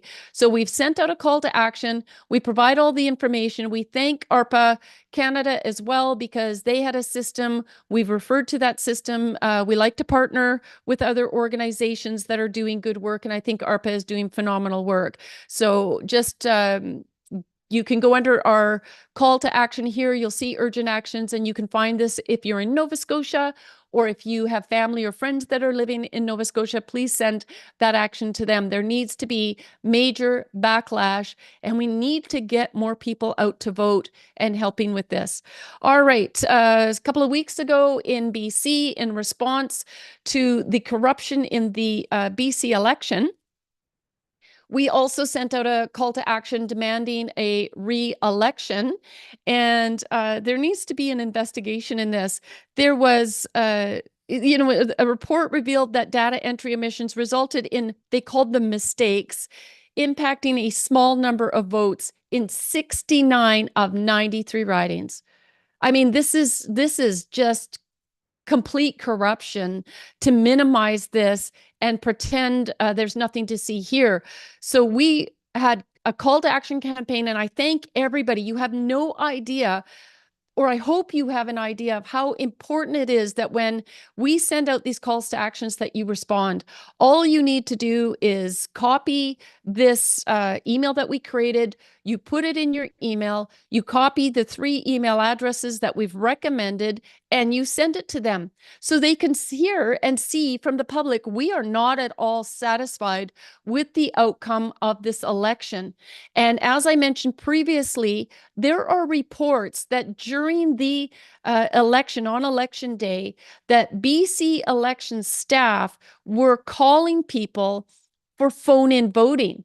You don't do that. That's not up to BC elections. So we need an audit. We need to know who initiated that. We need to know the results of the audit, but we also need to do a freedom of information and go way deeper on this. There is not going to just be the letter that they provided, and this is going to be the end of it. So this is the response. Thank you to everybody who had forwarded us a copy. And basically, Bogman is coming about, oh, nothing to see here. Everybody's happy. There, was no candidates appealed the results of the judicial recounts. It is just an absolute mess, and a travesty. And they go on to say the electronic tabulators were used to count paper ballots in accordance with the Election Act. So anyways, we didn't do anything wrong because it's in the Election Acts that we could use these tabulators, and that mail-in voting is okay, and that vouching for people is okay. And then they go on to say, voting opportunities such as voting by mail and assisted telephone voting, as well as the provision to vouch, which I had just mentioned, all is according to the Act. Nothing to see here. There are many safeguards in place to protect the integrity of BC provincial elections. These include processes that ensure only eligible voters vote, and that only they only vote once. Okay, so I'm going to interject here. I'm talking personally with people who were at the voting locations and in charge, and there were situations where a ballot was fed into the machine, it popped back out and saying, this person has already voted. So they said, oh, no, I haven't voted. Okay, well, you know what? Just take this oath saying you haven't voted and you can vote again. This is what happened. People came in with their prescription bottles as ID, as personal ID. And when it was being able to vouch for individuals, it was family members. And there are several accounts, and I'm sure if we get information in, and if you have any information from British Columbia where you witnessed or experienced voter fraud, I'm asking you to send us an email at call2@actionforcanada.com and make it attention to myself going BC elections or BC voter fraud, and send me whatever information you have. If you have a video, if you have evidence, if you have a testimony, please let me know what had happened. So as far as the vouching was concerned, people were there vouching for their neighbors. So no, there is nothing that they put in place that safeguarded against this. And so we will be publishing a report, they say, on the election next year. The report will include a review of what went well and what could be improved in future elections. The report will also include recommendations for legislative change.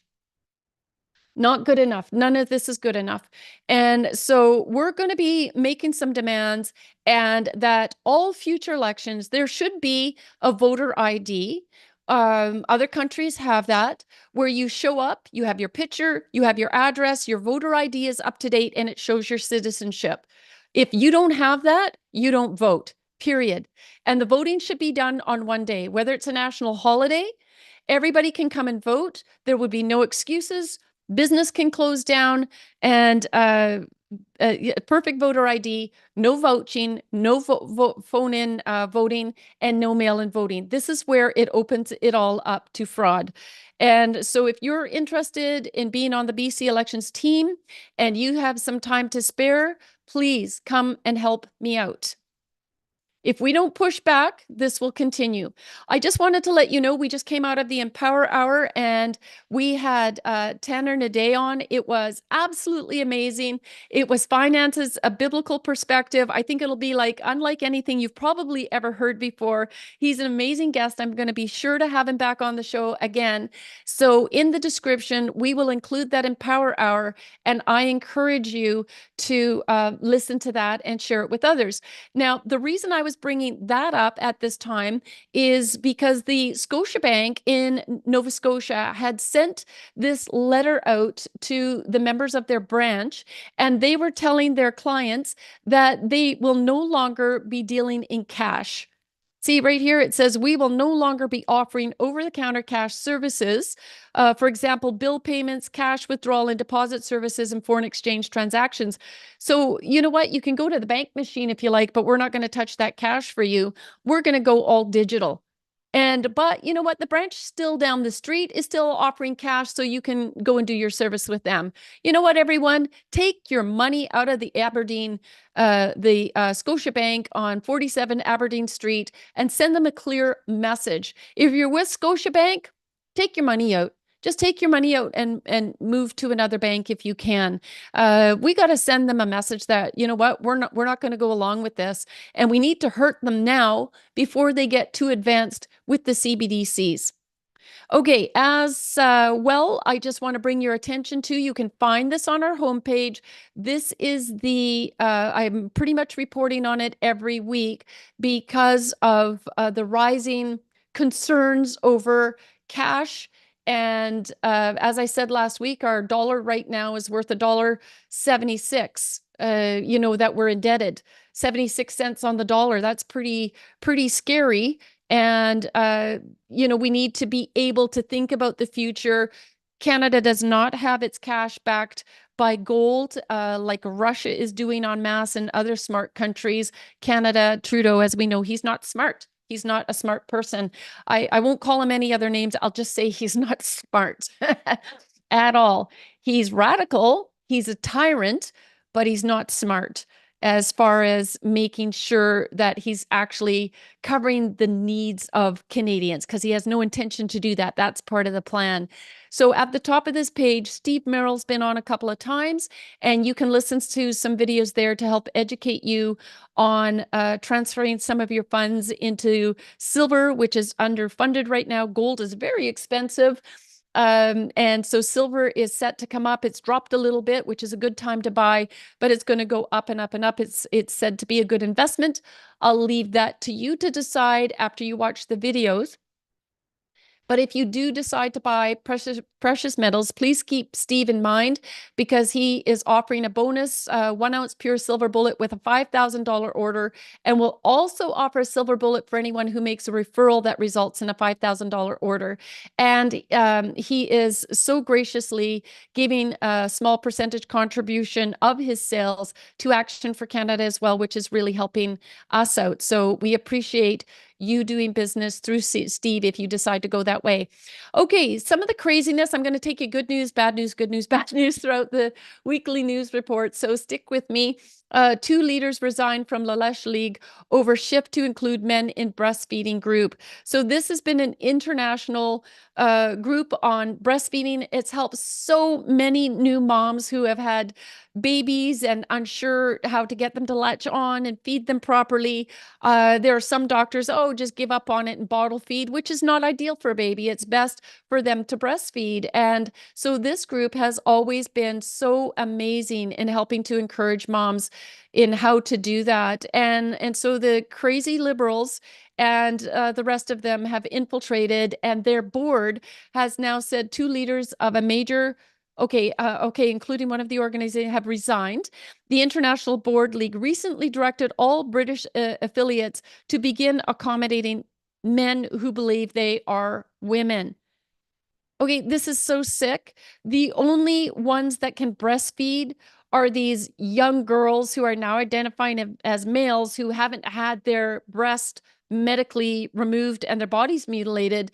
They're the only ones that could be appearance-wide because of the hormone blockers with a beard. Amazing that they could get pregnant, but they're the only ones that can reasonably, scientifically breastfeed. So am I correct that this is in the UK or in Canada as well? If I'm not mistaken, I can't see the chat right now. Either way, you can see the sick direction that this is going. So yeah, it says also this week, Scottish breastfeeding advocate Mira Mame announced that she was leaving. All right, so it is in varying countries that they're being hit with this, and they need to hit back. But this is what happens when people infiltrate your board. So you know what? When you got an organization, even with Action for Canada, we've got three directors, 3 board members, because that's how easy it happens. And Action for Canada is too good an organization serving Canadians that we're not going to put things at risk. Okay, new legislation would make crisis pregnancy centers disclose whether they provide abortion support. I've mentioned this previously.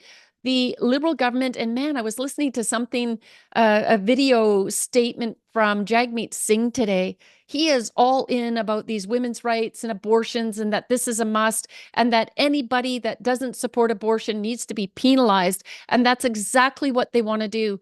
The federal government has introduced this legislation that would require charities, so pro-life organizations that are helping moms, moms that are a bit in distress but want to keep their babies, especially providing reproductive health services, to state clearly whether they offer abortion or abortion referrals. This is the same thing that they did with euthanasia, is that they insisted that respite care facilities had to include offering people to be euthanized.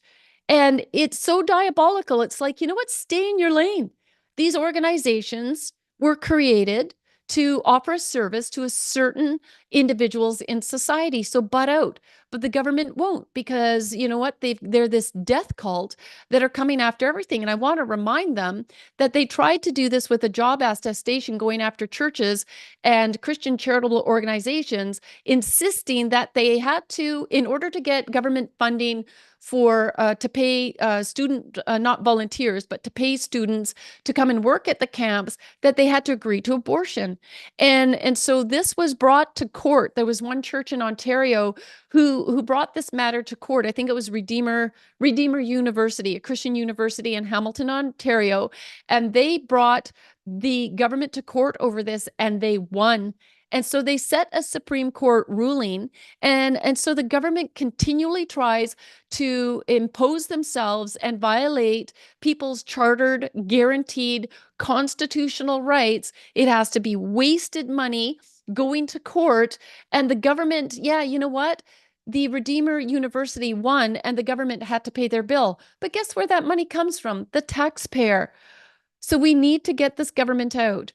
On that, Citizen Go has a petition, and it is protect crisis pregnancy centers, charitable status, support women's right to choose life, so that they can provide the service to the charitable organizations to do just that. Because crisis pregnancy centers are the only not-for-profit organizations that truly empower women to choose life for their preborn children and offer women long-lasting support before, during, and after their crisis pregnancy, regardless of the outcome. And we need to maintain that, and we have a right to maintain that. Okay, so we'll include that petition in the description. We'll hope you'll take 2 seconds, 2 minutes to sign it. Mass resistance helps elect parent and bring conservative majority to school board in deep blue liberal Southern California. Mass resistance is like Action for Canada in the United States, doing incredible work. And so in California, of all places, to get a majority on the school board, you can believe they're going to get some business done now. But that was already after their latest victory, removing the Toxic Wellbeing Center, which of course Planned Parent had their hands in, and coaching children in getting puberty blockers and abortions and things of the like. Okay, this one. Thank you to Sheila for sending me this information. I'm loving this. All right, because the Natives, I'm going to say, we're going to have Michelle Sterling on next week. It's going to be amazing, because we're going to provide you another presentation on the United Nations and the government using the Natives as pawn to push this agenda to victimize them in order to continue this wealth transfer. And it's quite something, the way they have just come out with a documentary, and it's based on just this pile of lies. We'll get into that more next week, so I hope you'll come and join us. But the point of what I'm saying is the Natives could not accomplish all of this as well, these chiefs, if it wasn't for the tens of billions, hundreds of billions of dollars that are coming from Canadian taxpayers. It's got to stop. The money train has to stop. Well, where else we're financing the demise of our children, we're being forced to, we're not doing this because we want to, is the radical LGBTQ organizations that have been infiltrated by these radical sex activists. And so funding public interest advocacy in Canada, this is coming to an end, and they know it. They are actually concerned, very concerned about the fact that once a new government comes in next year, we're not sure where Pierre Poilievre is going to do, but he's going to have to really take a good look at the budget and slash a lot of, the funding that's going out. And there's many of these LGBTQ organizations that get the federal funding, and it's up to 90% of their funding. They're going to be done.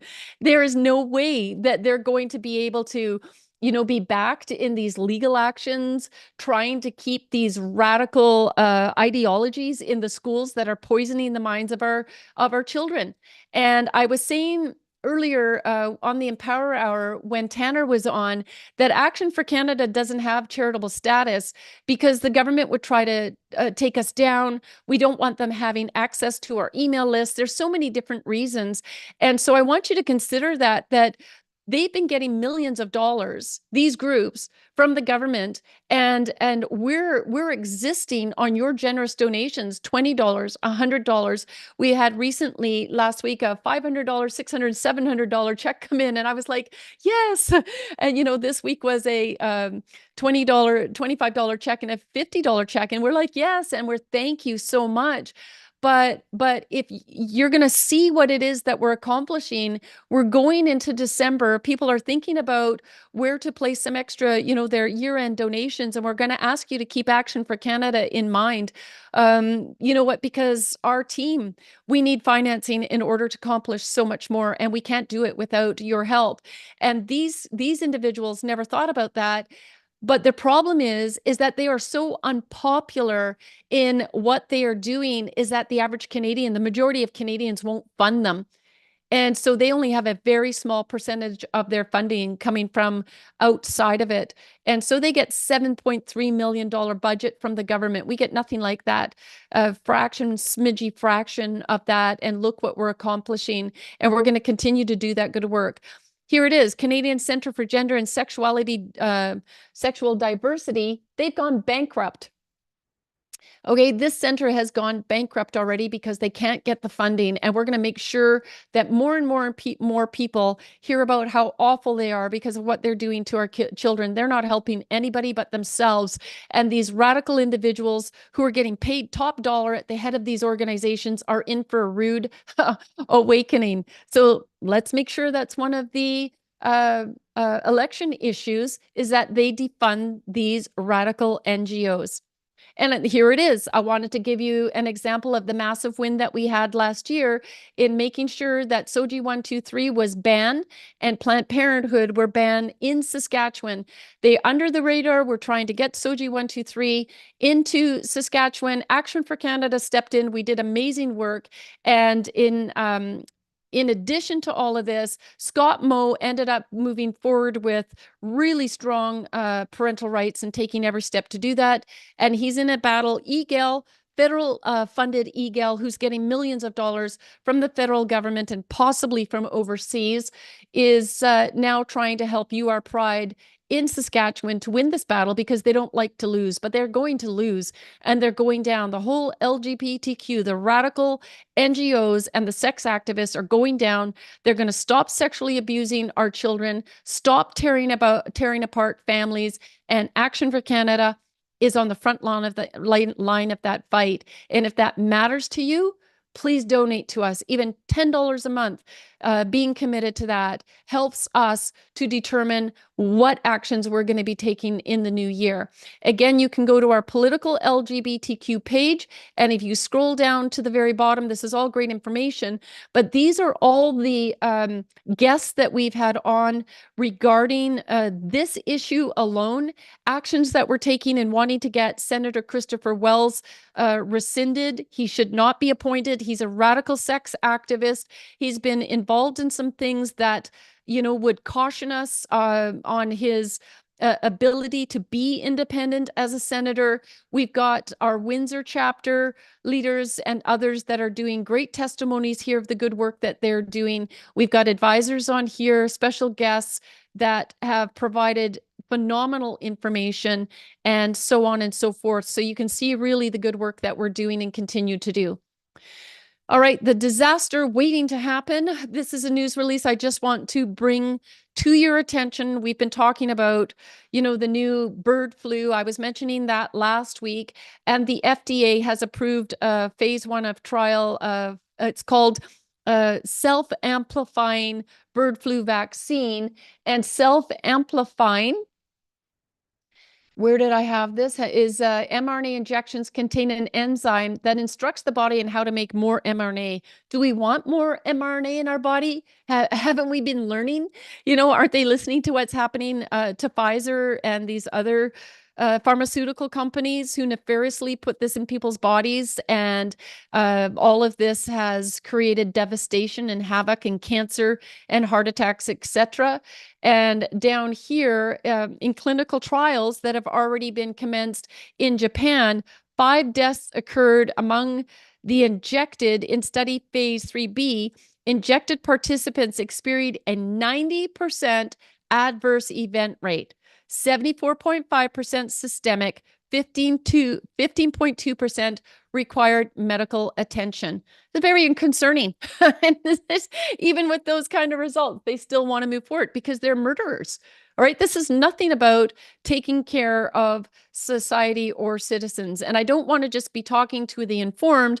I'm asking you to pass on this weekly news update so that we can inform others. And I'll be giving some solutions to this as well. So I wanted to bring up now how Donald Trump, of course, you may have known, picks Robert Kennedy Jr. to run U.S. Health Department. This is massive and exciting. Trump said that as head of HHS, with oversight of agencies such as the Food and Drug Administration and Centers for Disease Control and Protection, Kennedy would restore these agencies to the traditions of gold standard scientific research and beacons of transparency to end the chronic disease epidemic and to make America great and healthy again. And so he's going to go after the spraying.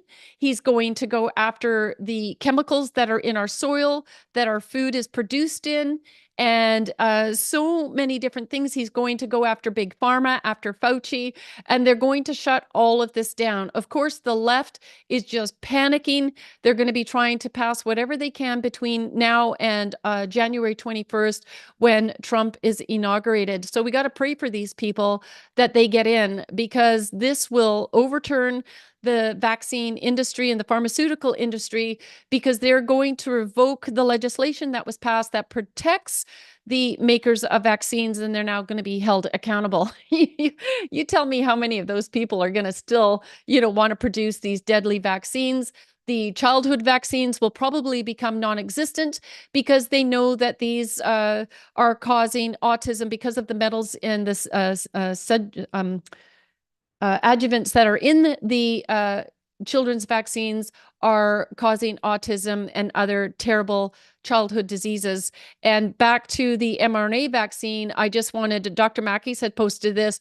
4 kids lost their father to a heart attack, and their cancer-stricken mom died months later.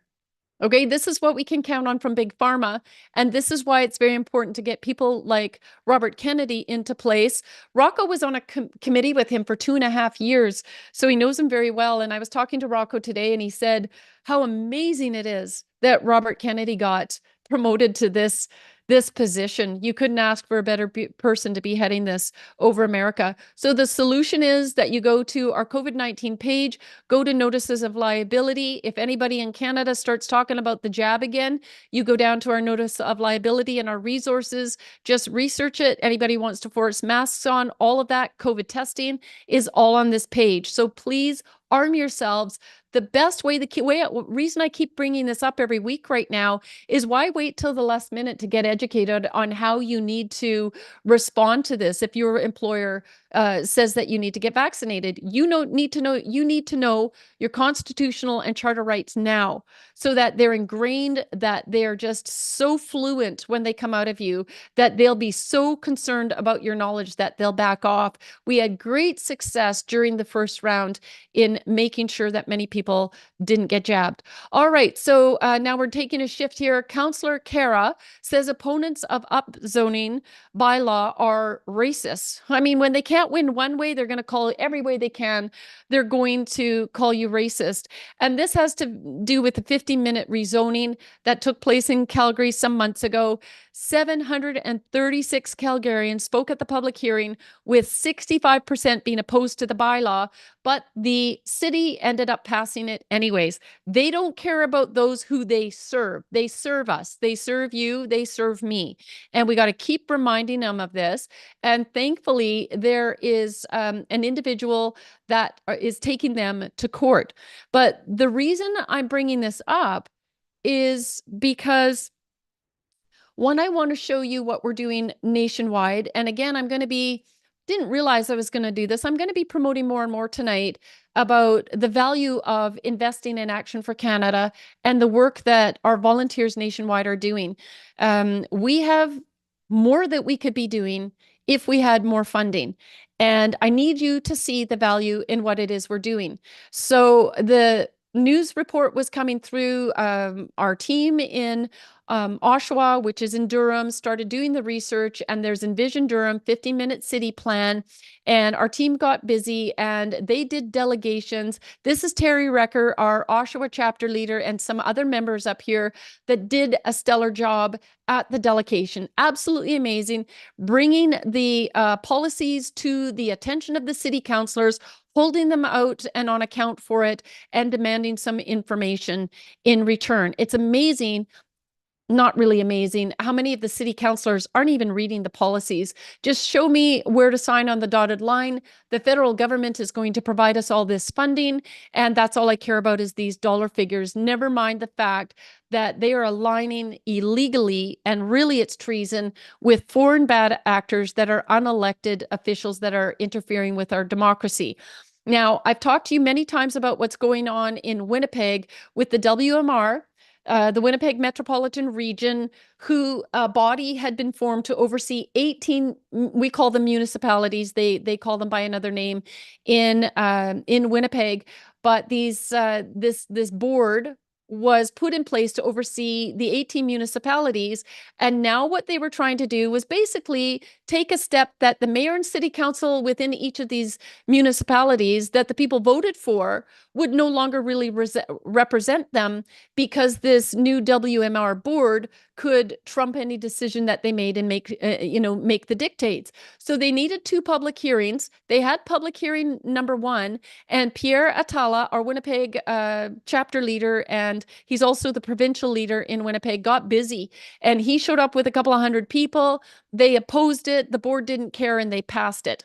We've done, our due diligence. We had our first public hearing. Then in public hearing number 2, it ends up that Pierre had special meetings with our members in between. We were pushing out actions saying, you got to come to this board meeting.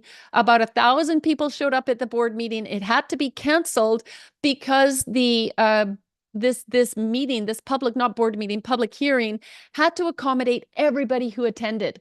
And of course, I think I forget, it was like a couple of hundred people the room held, and all these people were standing outside. So they had to come up with a place where it would hold, 1,000 people, and hopefully a couple of thousand people by the time the hearing came. And it was supposed to take place in October, because all of this was happening in August. So I asked Pierre, I kept asking, what's happening? Well, it ends up they quashed it because of the public backlash. So thank you to everybody that responded. A huge shout out to Pierre for all of his work. I mean, this is Pierre at the Winnipeg public meeting. And I'm just so proud of the team. And so much work goes into this. This is sacrificial. We're fighting for our country. Now we're still moving because they see that they overstepped. It was way too obvious that they're bringing this tyranny onto all of these local municipalities. And they tried to do it in one fell swoop. And they failed because of the public backlash. And that's all what we're about. Call to action, Action for Canada. And so now they're going to try to incrementally do it. They're doing a little quieter and under the radar. We need to get these people removed. We need to show up. There's an election in a year and a half in Winnipeg, and we need to be ready for it. We need to be working on that now. So please join Action for Canada and the work we're doing. You can go under current issues. I believe I have it on this page. If you go down to 15-minute cities, this is what you'll end up on. You can see our notice of liability, but you could even be printing off our flyer and making sure that you're handing this out to everybody that you meet. And you could help by getting a team together and going door to door and handing this flyer out. We've made it so easy. As I said, we're giving you the resources. We've got the platform. We've got the strategy. And we need more people to say yes to Action for Canada. We're the only organization doing this kind of work on multiple levels in this country. So we need your financial support. We need your boots on the ground support. We need more of you stepping up and being leaders within your provinces. So please reach out to us. Here again, I reminded myself, because I've always been terrible about asking for donations, but I'm going to ask you to go to our donate page and sign up to be a monthly donor or make a one-time gift. Okay, here again is pushback is happening. I believe a lot of this as well is because of Action for Canada. Our moratorium on immigration, I'll get to that, has nearly 5,000 signatures. Every time it was signed, it was sent to the Minister of Education, it was sent to Justin Trudeau, it was sent to the Attorney General and one other individual. But right now, what I'm going to report on is Randy Boissonnault. This is very exciting news today.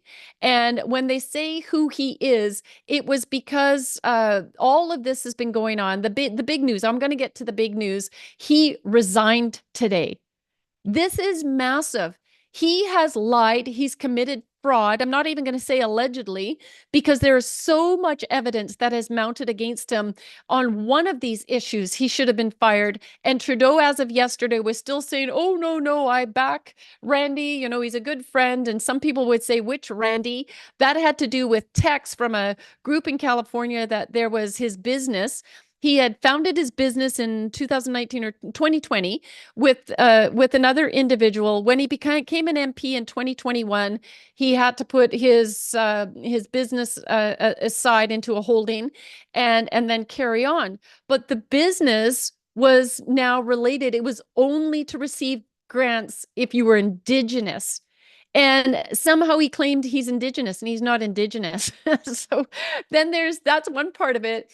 And then there was text from this company down in California, and it was referring to Randy. So now the question is, who's Randy with his organization? And he's saying, "No, I don't know Randy. I never met Randy."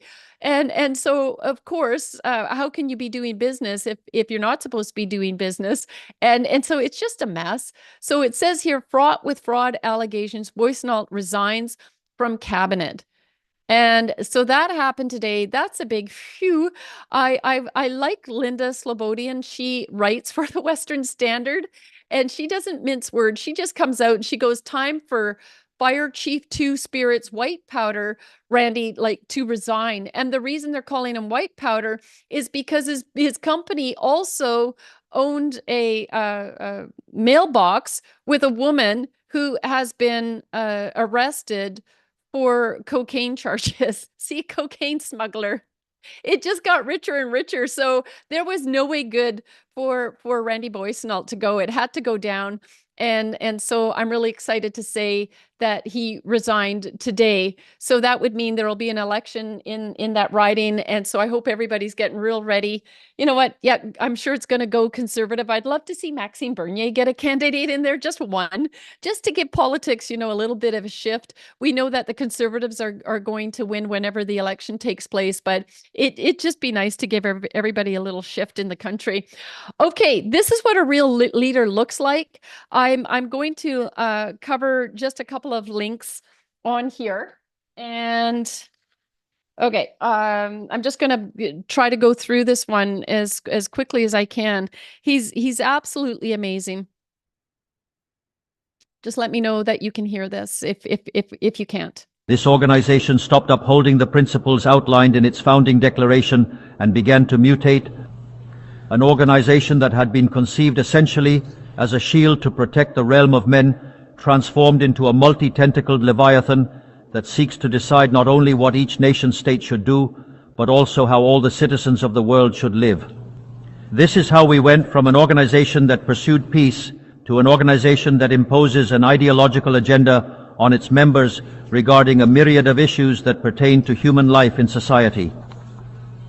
The model of the United Nations that had been successful, whose origins we can trace back to the ideas of President Wilson, who spoke of a society of peace without victory and was based on the cooperation of nation states, has which mission policies, I'm just going to skip ahead a little organization, here. Who they longer have credible solutions to offer for the real problems of the world.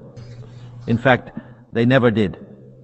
If the 2030 agenda has failed, as its own promoters acknowledge, the response should be to ask ourselves if it was not a poorly conceived program from the start, accept that reality, and change course. One cannot insist on persisting in error, doubling down on an agenda that has always failed. The same happens with ideas that come from the left. They design a model according to what they believe humans should do. And when individuals freely act otherwise, they have no better solution than to restrict, repress, and curtail their freedom.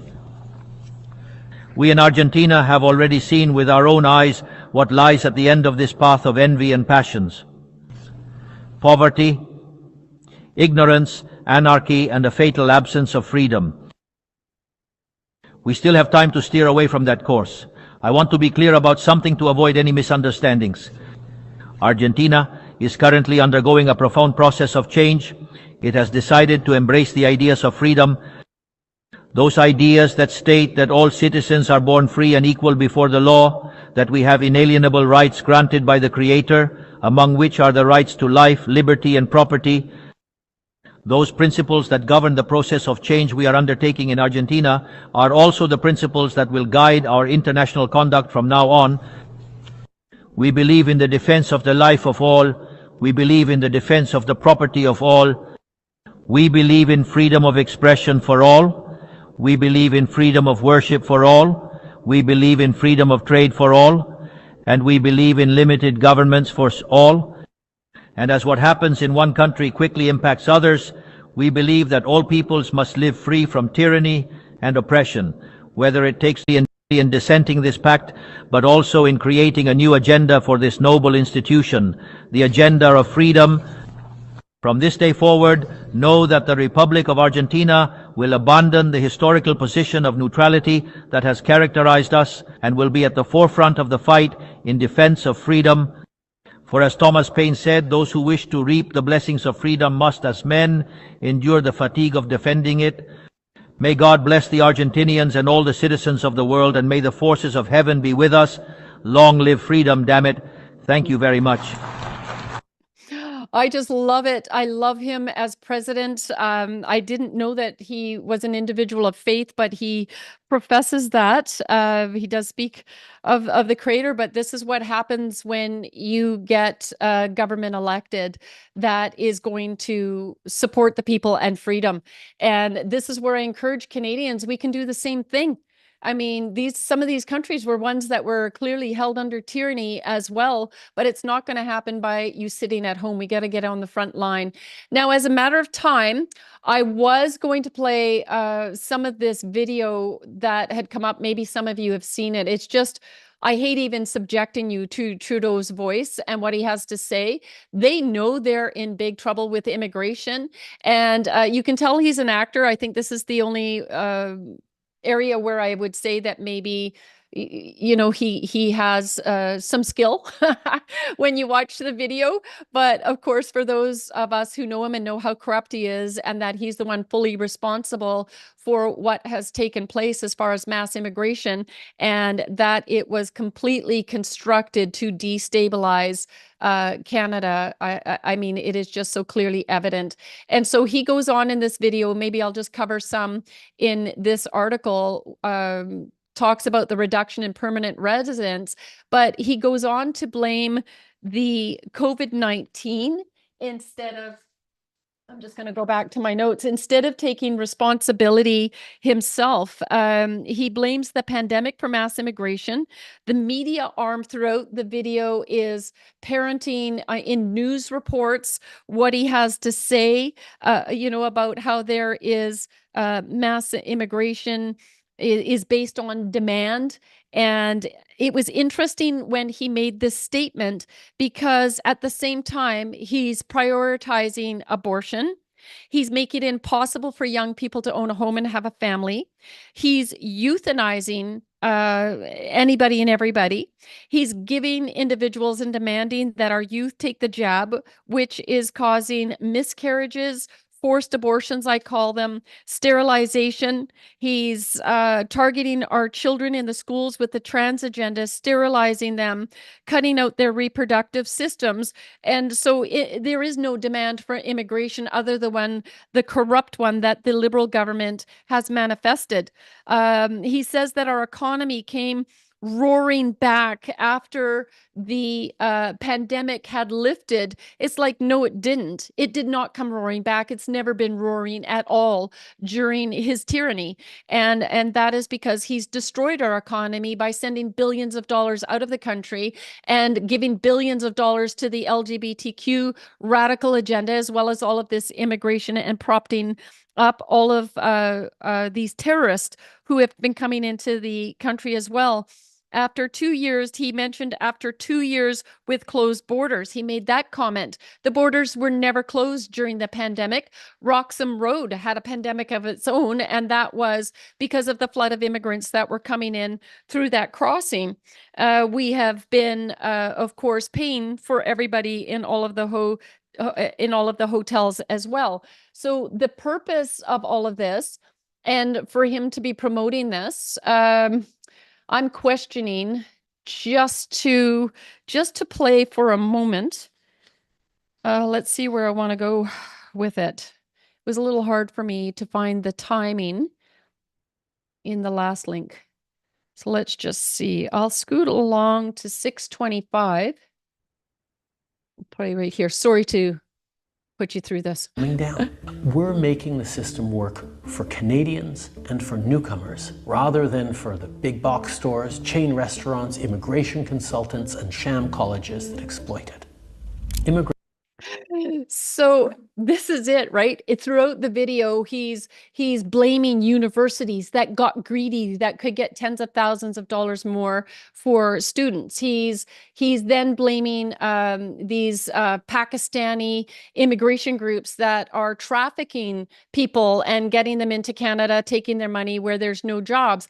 Absolutely not. He's lying through his teeth. This was government orchestrated 100%. Pierre Poilievre ended up calling them out in the legislature.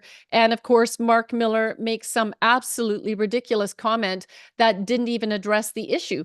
They know exactly what they're doing. None of this is by mistake. It's all by design. So I'll just keep going on. And all of this back in 2018, all pre-COVID, all before most of you were even knew about Action for Canada. We were fighting for you. And we were fighting against the Global Compact on Migration. And that Global Compact on Migration had been in the works for decades. And when they put this master plan in place, it was to create all this fake climate change catastrophes and then make it an excuse that all of these people were experiencing in third world countries these catastrophes and needed to find, homes in the West, because that's only where freedom and democracy reigns, is under God's rule and God's law. And that's why I'm going to continue to encourage you to understand what biblical principles gifted us with, because these countries where the mass migration is coming from, they are ruled by tyrants, and they want all the world not only ruled by tyrants in every single country, so that they can rule us, of course, with a one world government. And they've got to destroy us. They've got to take us down in order to do that. And Trudeau is at the center. Now, I talked about the 15-minute cities earlier, but Trudeau talked about housing in there and how they're going to put a slowdown on immigration now, for 2 years so we can catch up in the housing industry. Well, look at what these dirty dogs are doing in the background. They have a blueprint for more and better housing. Well, let's take a look how federal, provincial, and municipal governments can ensure we build 5.8 million homes that are affordable, low carbon, and resilient by 2030. 5.8 million homes. They're going to fast track it. Canada needs 5.8 million new homes by 2030 to restore housing affordability. No, we don't. Ship at least the 2 million immigrants that are here on temporary visa, work visas, and students. Get them out of the country right now. That'll take care of a huge portion of it. And then start shipping out the IRGC, all of the terrorists that are here. Get rid of all the Khalistani Sikhs that are out in the street with their swords, calling for a Khalistani state. I mean, millions. That's 3-4 million right there. You know what? We won't have a housing crisis anymore if they just take very simple steps. And we can do this because you know what? If you're in violation with the your oath when you come here and you become a Canadian citizen, or you whatever ways and grounds that you're here on, if you're in violation of that and supporting terrorism, you're out, There isn't, you know what, we don't have to go through a review. We have evidence. Let's just ship them out. We can clean this up really quickly. Okay, so that's more than 1/3 of our existing housing supply all over again. While there's no question this is a generational, sorry, I can make this easier on myself, a generational change.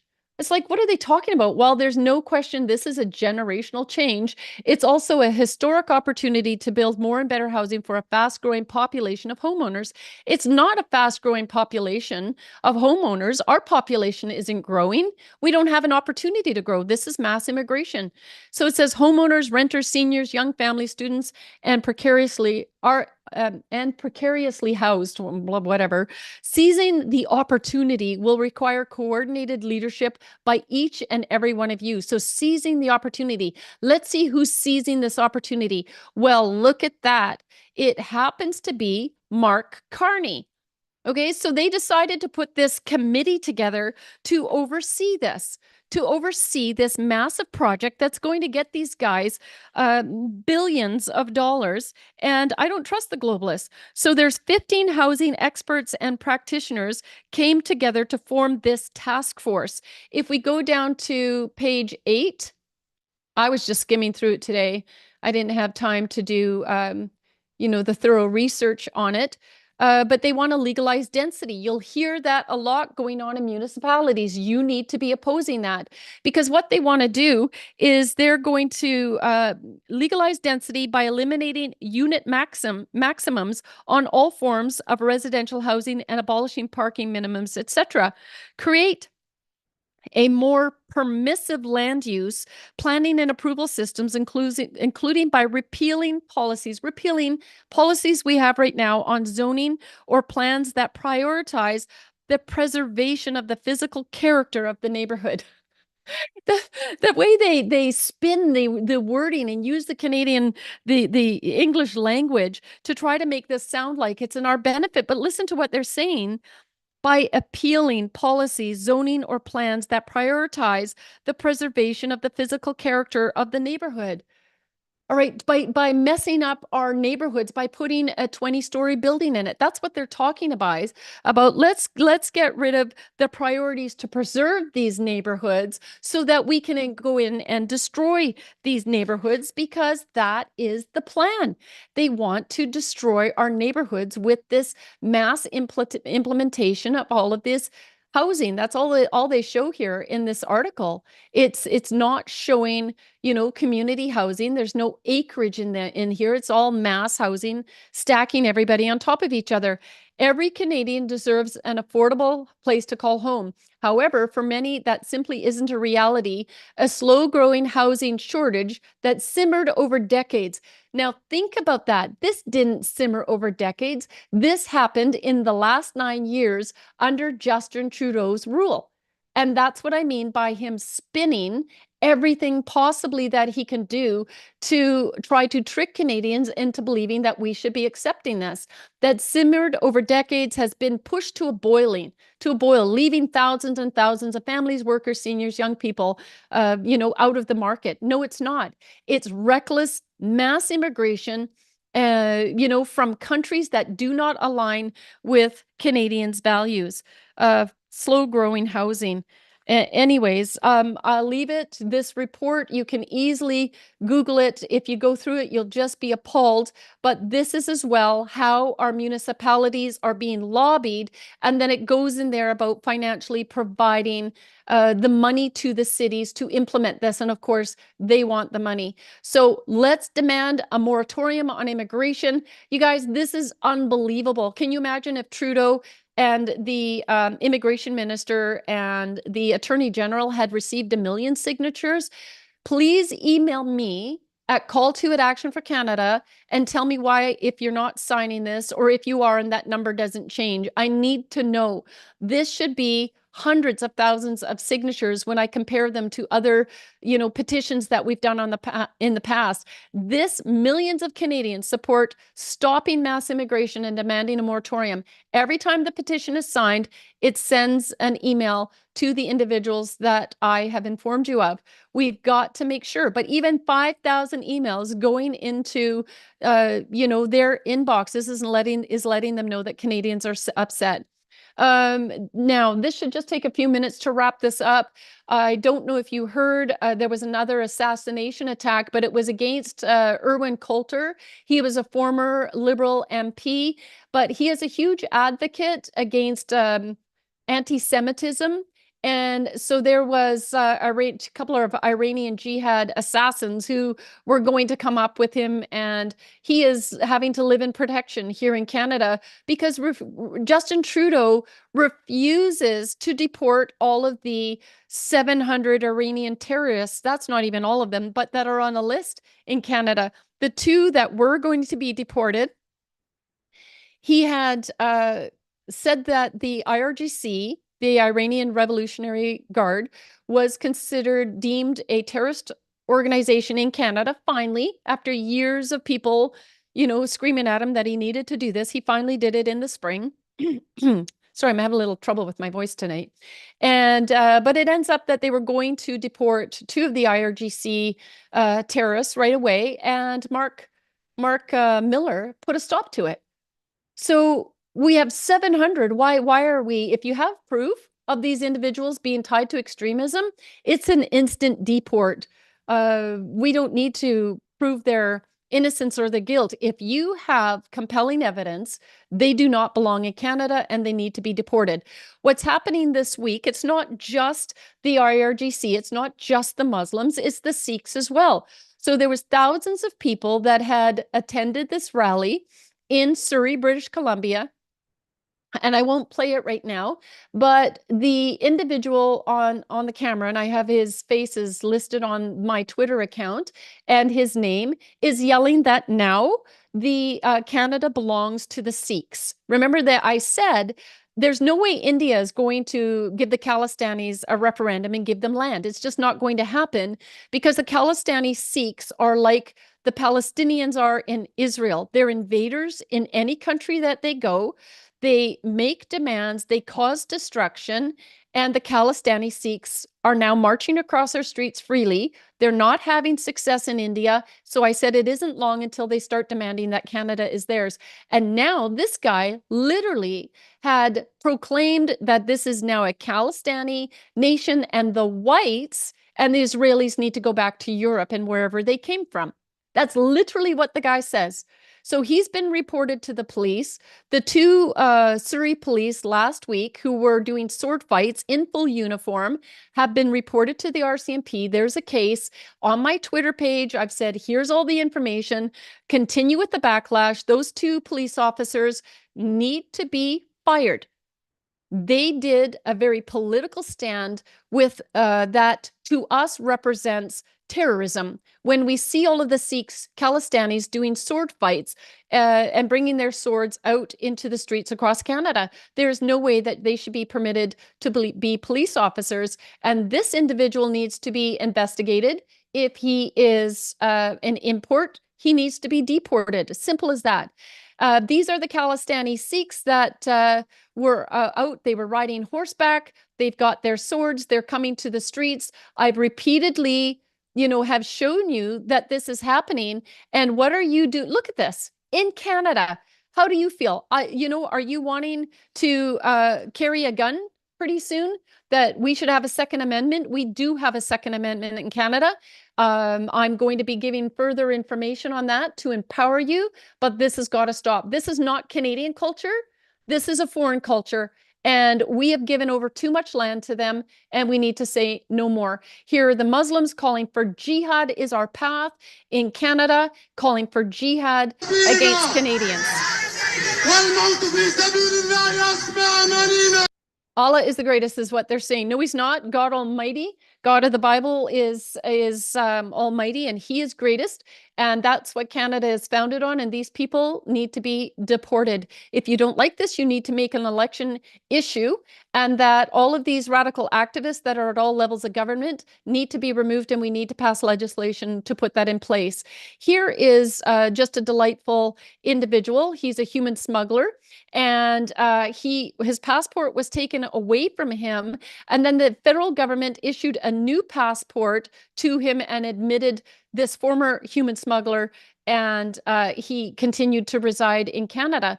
And they actually permitted him, when he had first been arrested in 2021, as part of his release conditions related to human smuggling. So I think he had to wear an ankle bracelet. Why would you release somebody like this?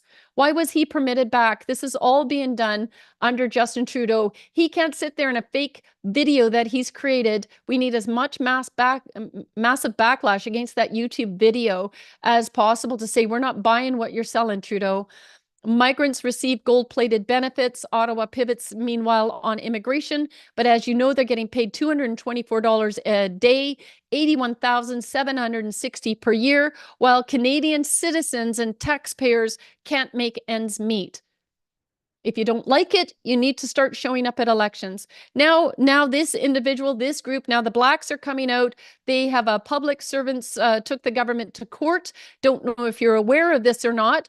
Filed in 2020, the class action lawsuit is seeking $2.5 billion in damages because of lost salaries and promotions, says the Black Class Action Secretariat, a group the lawsuit's lead plaintiffs created. I am so sick of these individuals all calling about racism and all this race baiting and talking about the color of anybody's skin.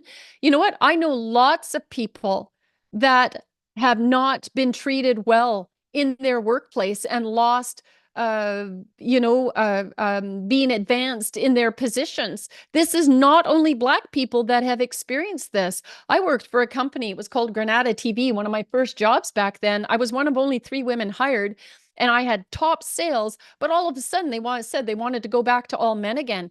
You should know what they put me through in order to do that. It was absolutely criminal, and I had to take action against them. Don't tell me it's just Black people that, are suffering, experiencing.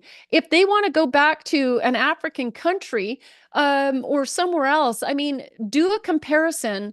Canada treats people very well.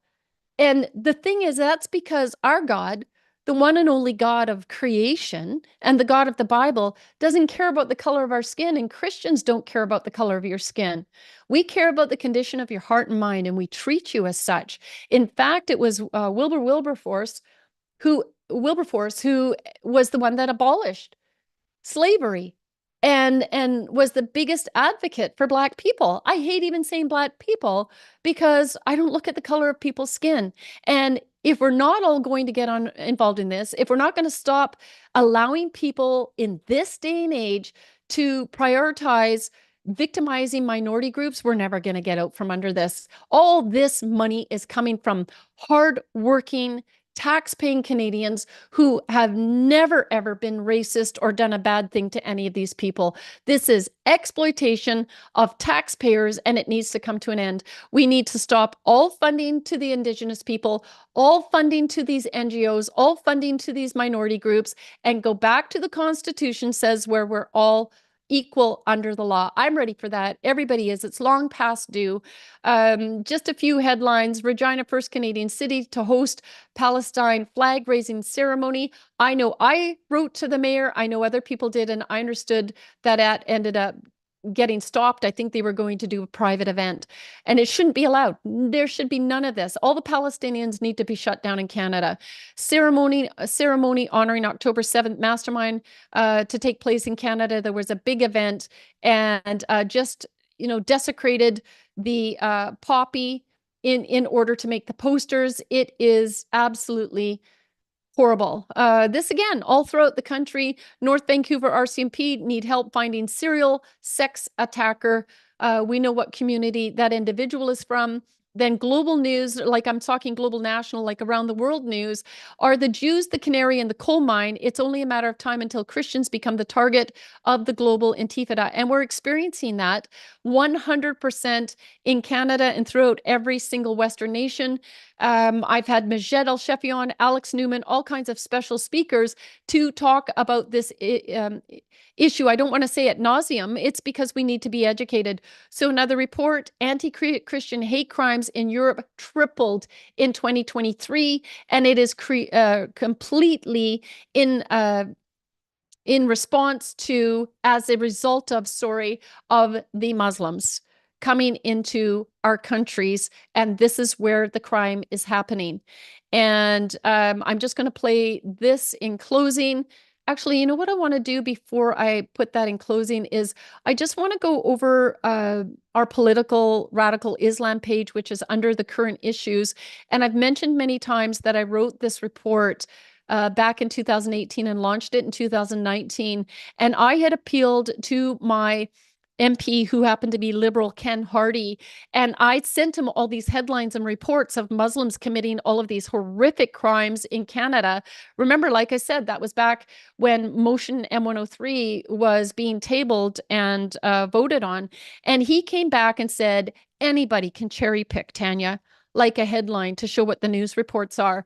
And I'm like, okay, Mr. Hnidey, he won't even reply to me as not mine, I didn't vote for him, but as an elected representative, he will not even respond to me with all of the news reports. We've had somebody slice somebody's throat yelling Allah Akbar on a bus nearby here a year ago. And we see all the headlines. My headlines reports would be hours long, every weekly news update. There's so many of them nationwide. Crimes being committed by these foreigners that they have purposely imported criminals into Canada to terrorize us in order to destroy us and destabilize Canada. And I'm constantly sending Mr. Hnidey emails saying you are responsible for this and justice is coming, sir. You're not going to be immune from this at some point. And in the end, the Lord will be the final say in it. So on that, read this page. Again, knowledge is power. When you have it, you got to share it. You got to use it and you got to share it. So let's just hear what a real leader sounds like. And I'm praying for, this is the one that won the majority, Geert Wilders in the Netherlands, and things are turning around there. Islam, my friends, is indeed evil. Look at its so-called prophet Muhammad. He slaughtered Jewish tribes, he raped a young girl, he gave sex slaves as a gift to his henchmen, and he is still today an example for more than 1 billion Muslims worldwide. No wonder that some of his followers take to terrorism.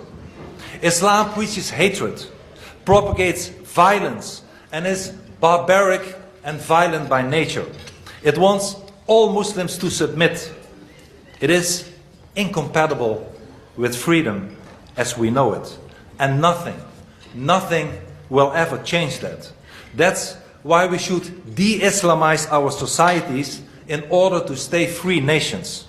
No appeasement.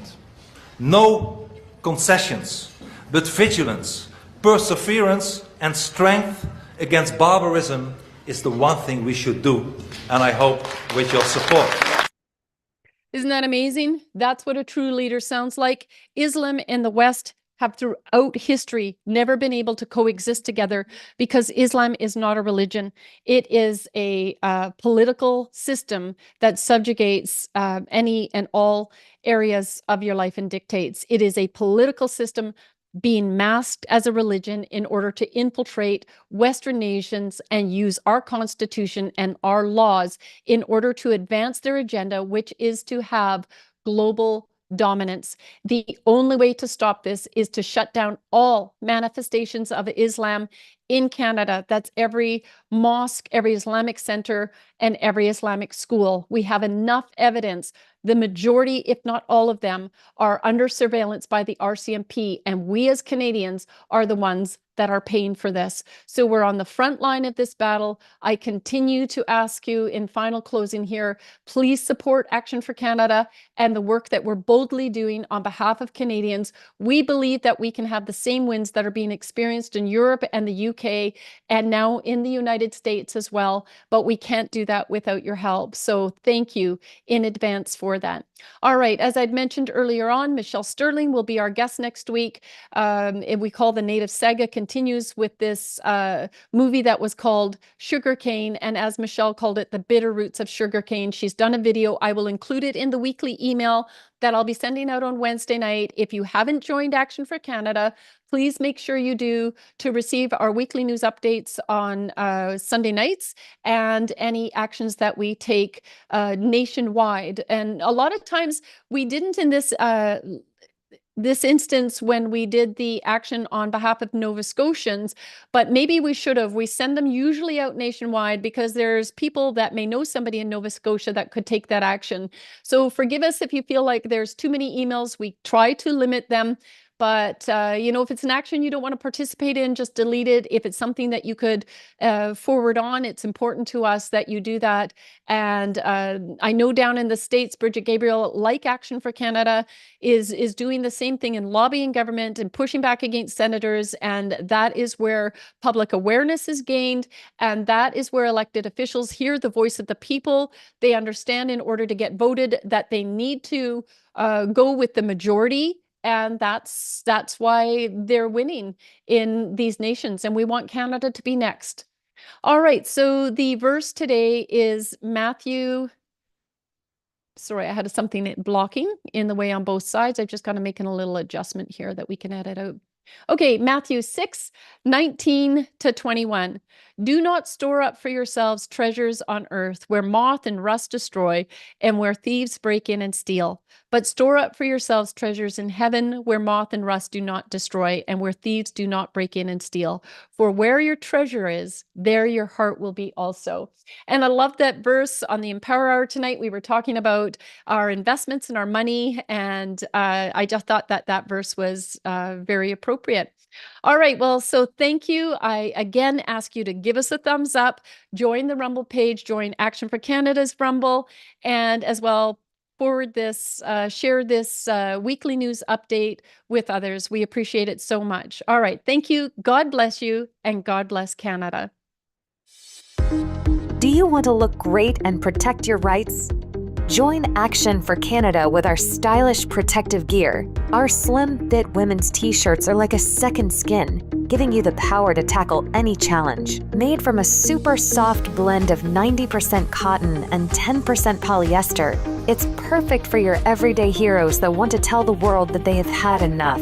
Our men's t-shirts are like your everyday armor. Same quality, same comfort, and designed to keep your heroic look intact. And if you need extra protection, our mid-weight hoodies are here to save the day. With a pre-shrunk blend of 60% cotton and 40% polyester, these hoodies are your trusty sidekick against the cold. Plus, the pouch pocket is perfect for storing snacks because every hero needs their fuel. Deflect negativity with our 11-ounce ceramic mugs. They're dishwasher and microwave safe and perfect for holding your favorite beverage or your morning dose of justice. Our 100% cotton canvas shopping totes with double carry handles and prints on both sides. These totes can carry your groceries and your mission to save the planet. Stay warm and stylish with our form-fitting toques. Perfect for winter adventures. Made from acrylic and polyester, they fit most sizes with an adjustable cuff, keeping your brain warm for all those brilliant ideas.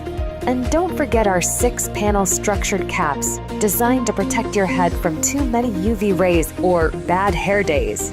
Every purchase helps support our movement to protect Canadian rights. Visit Action for Canada now and gear up for the fight so together we can protect what matters most and help make a difference.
tear down.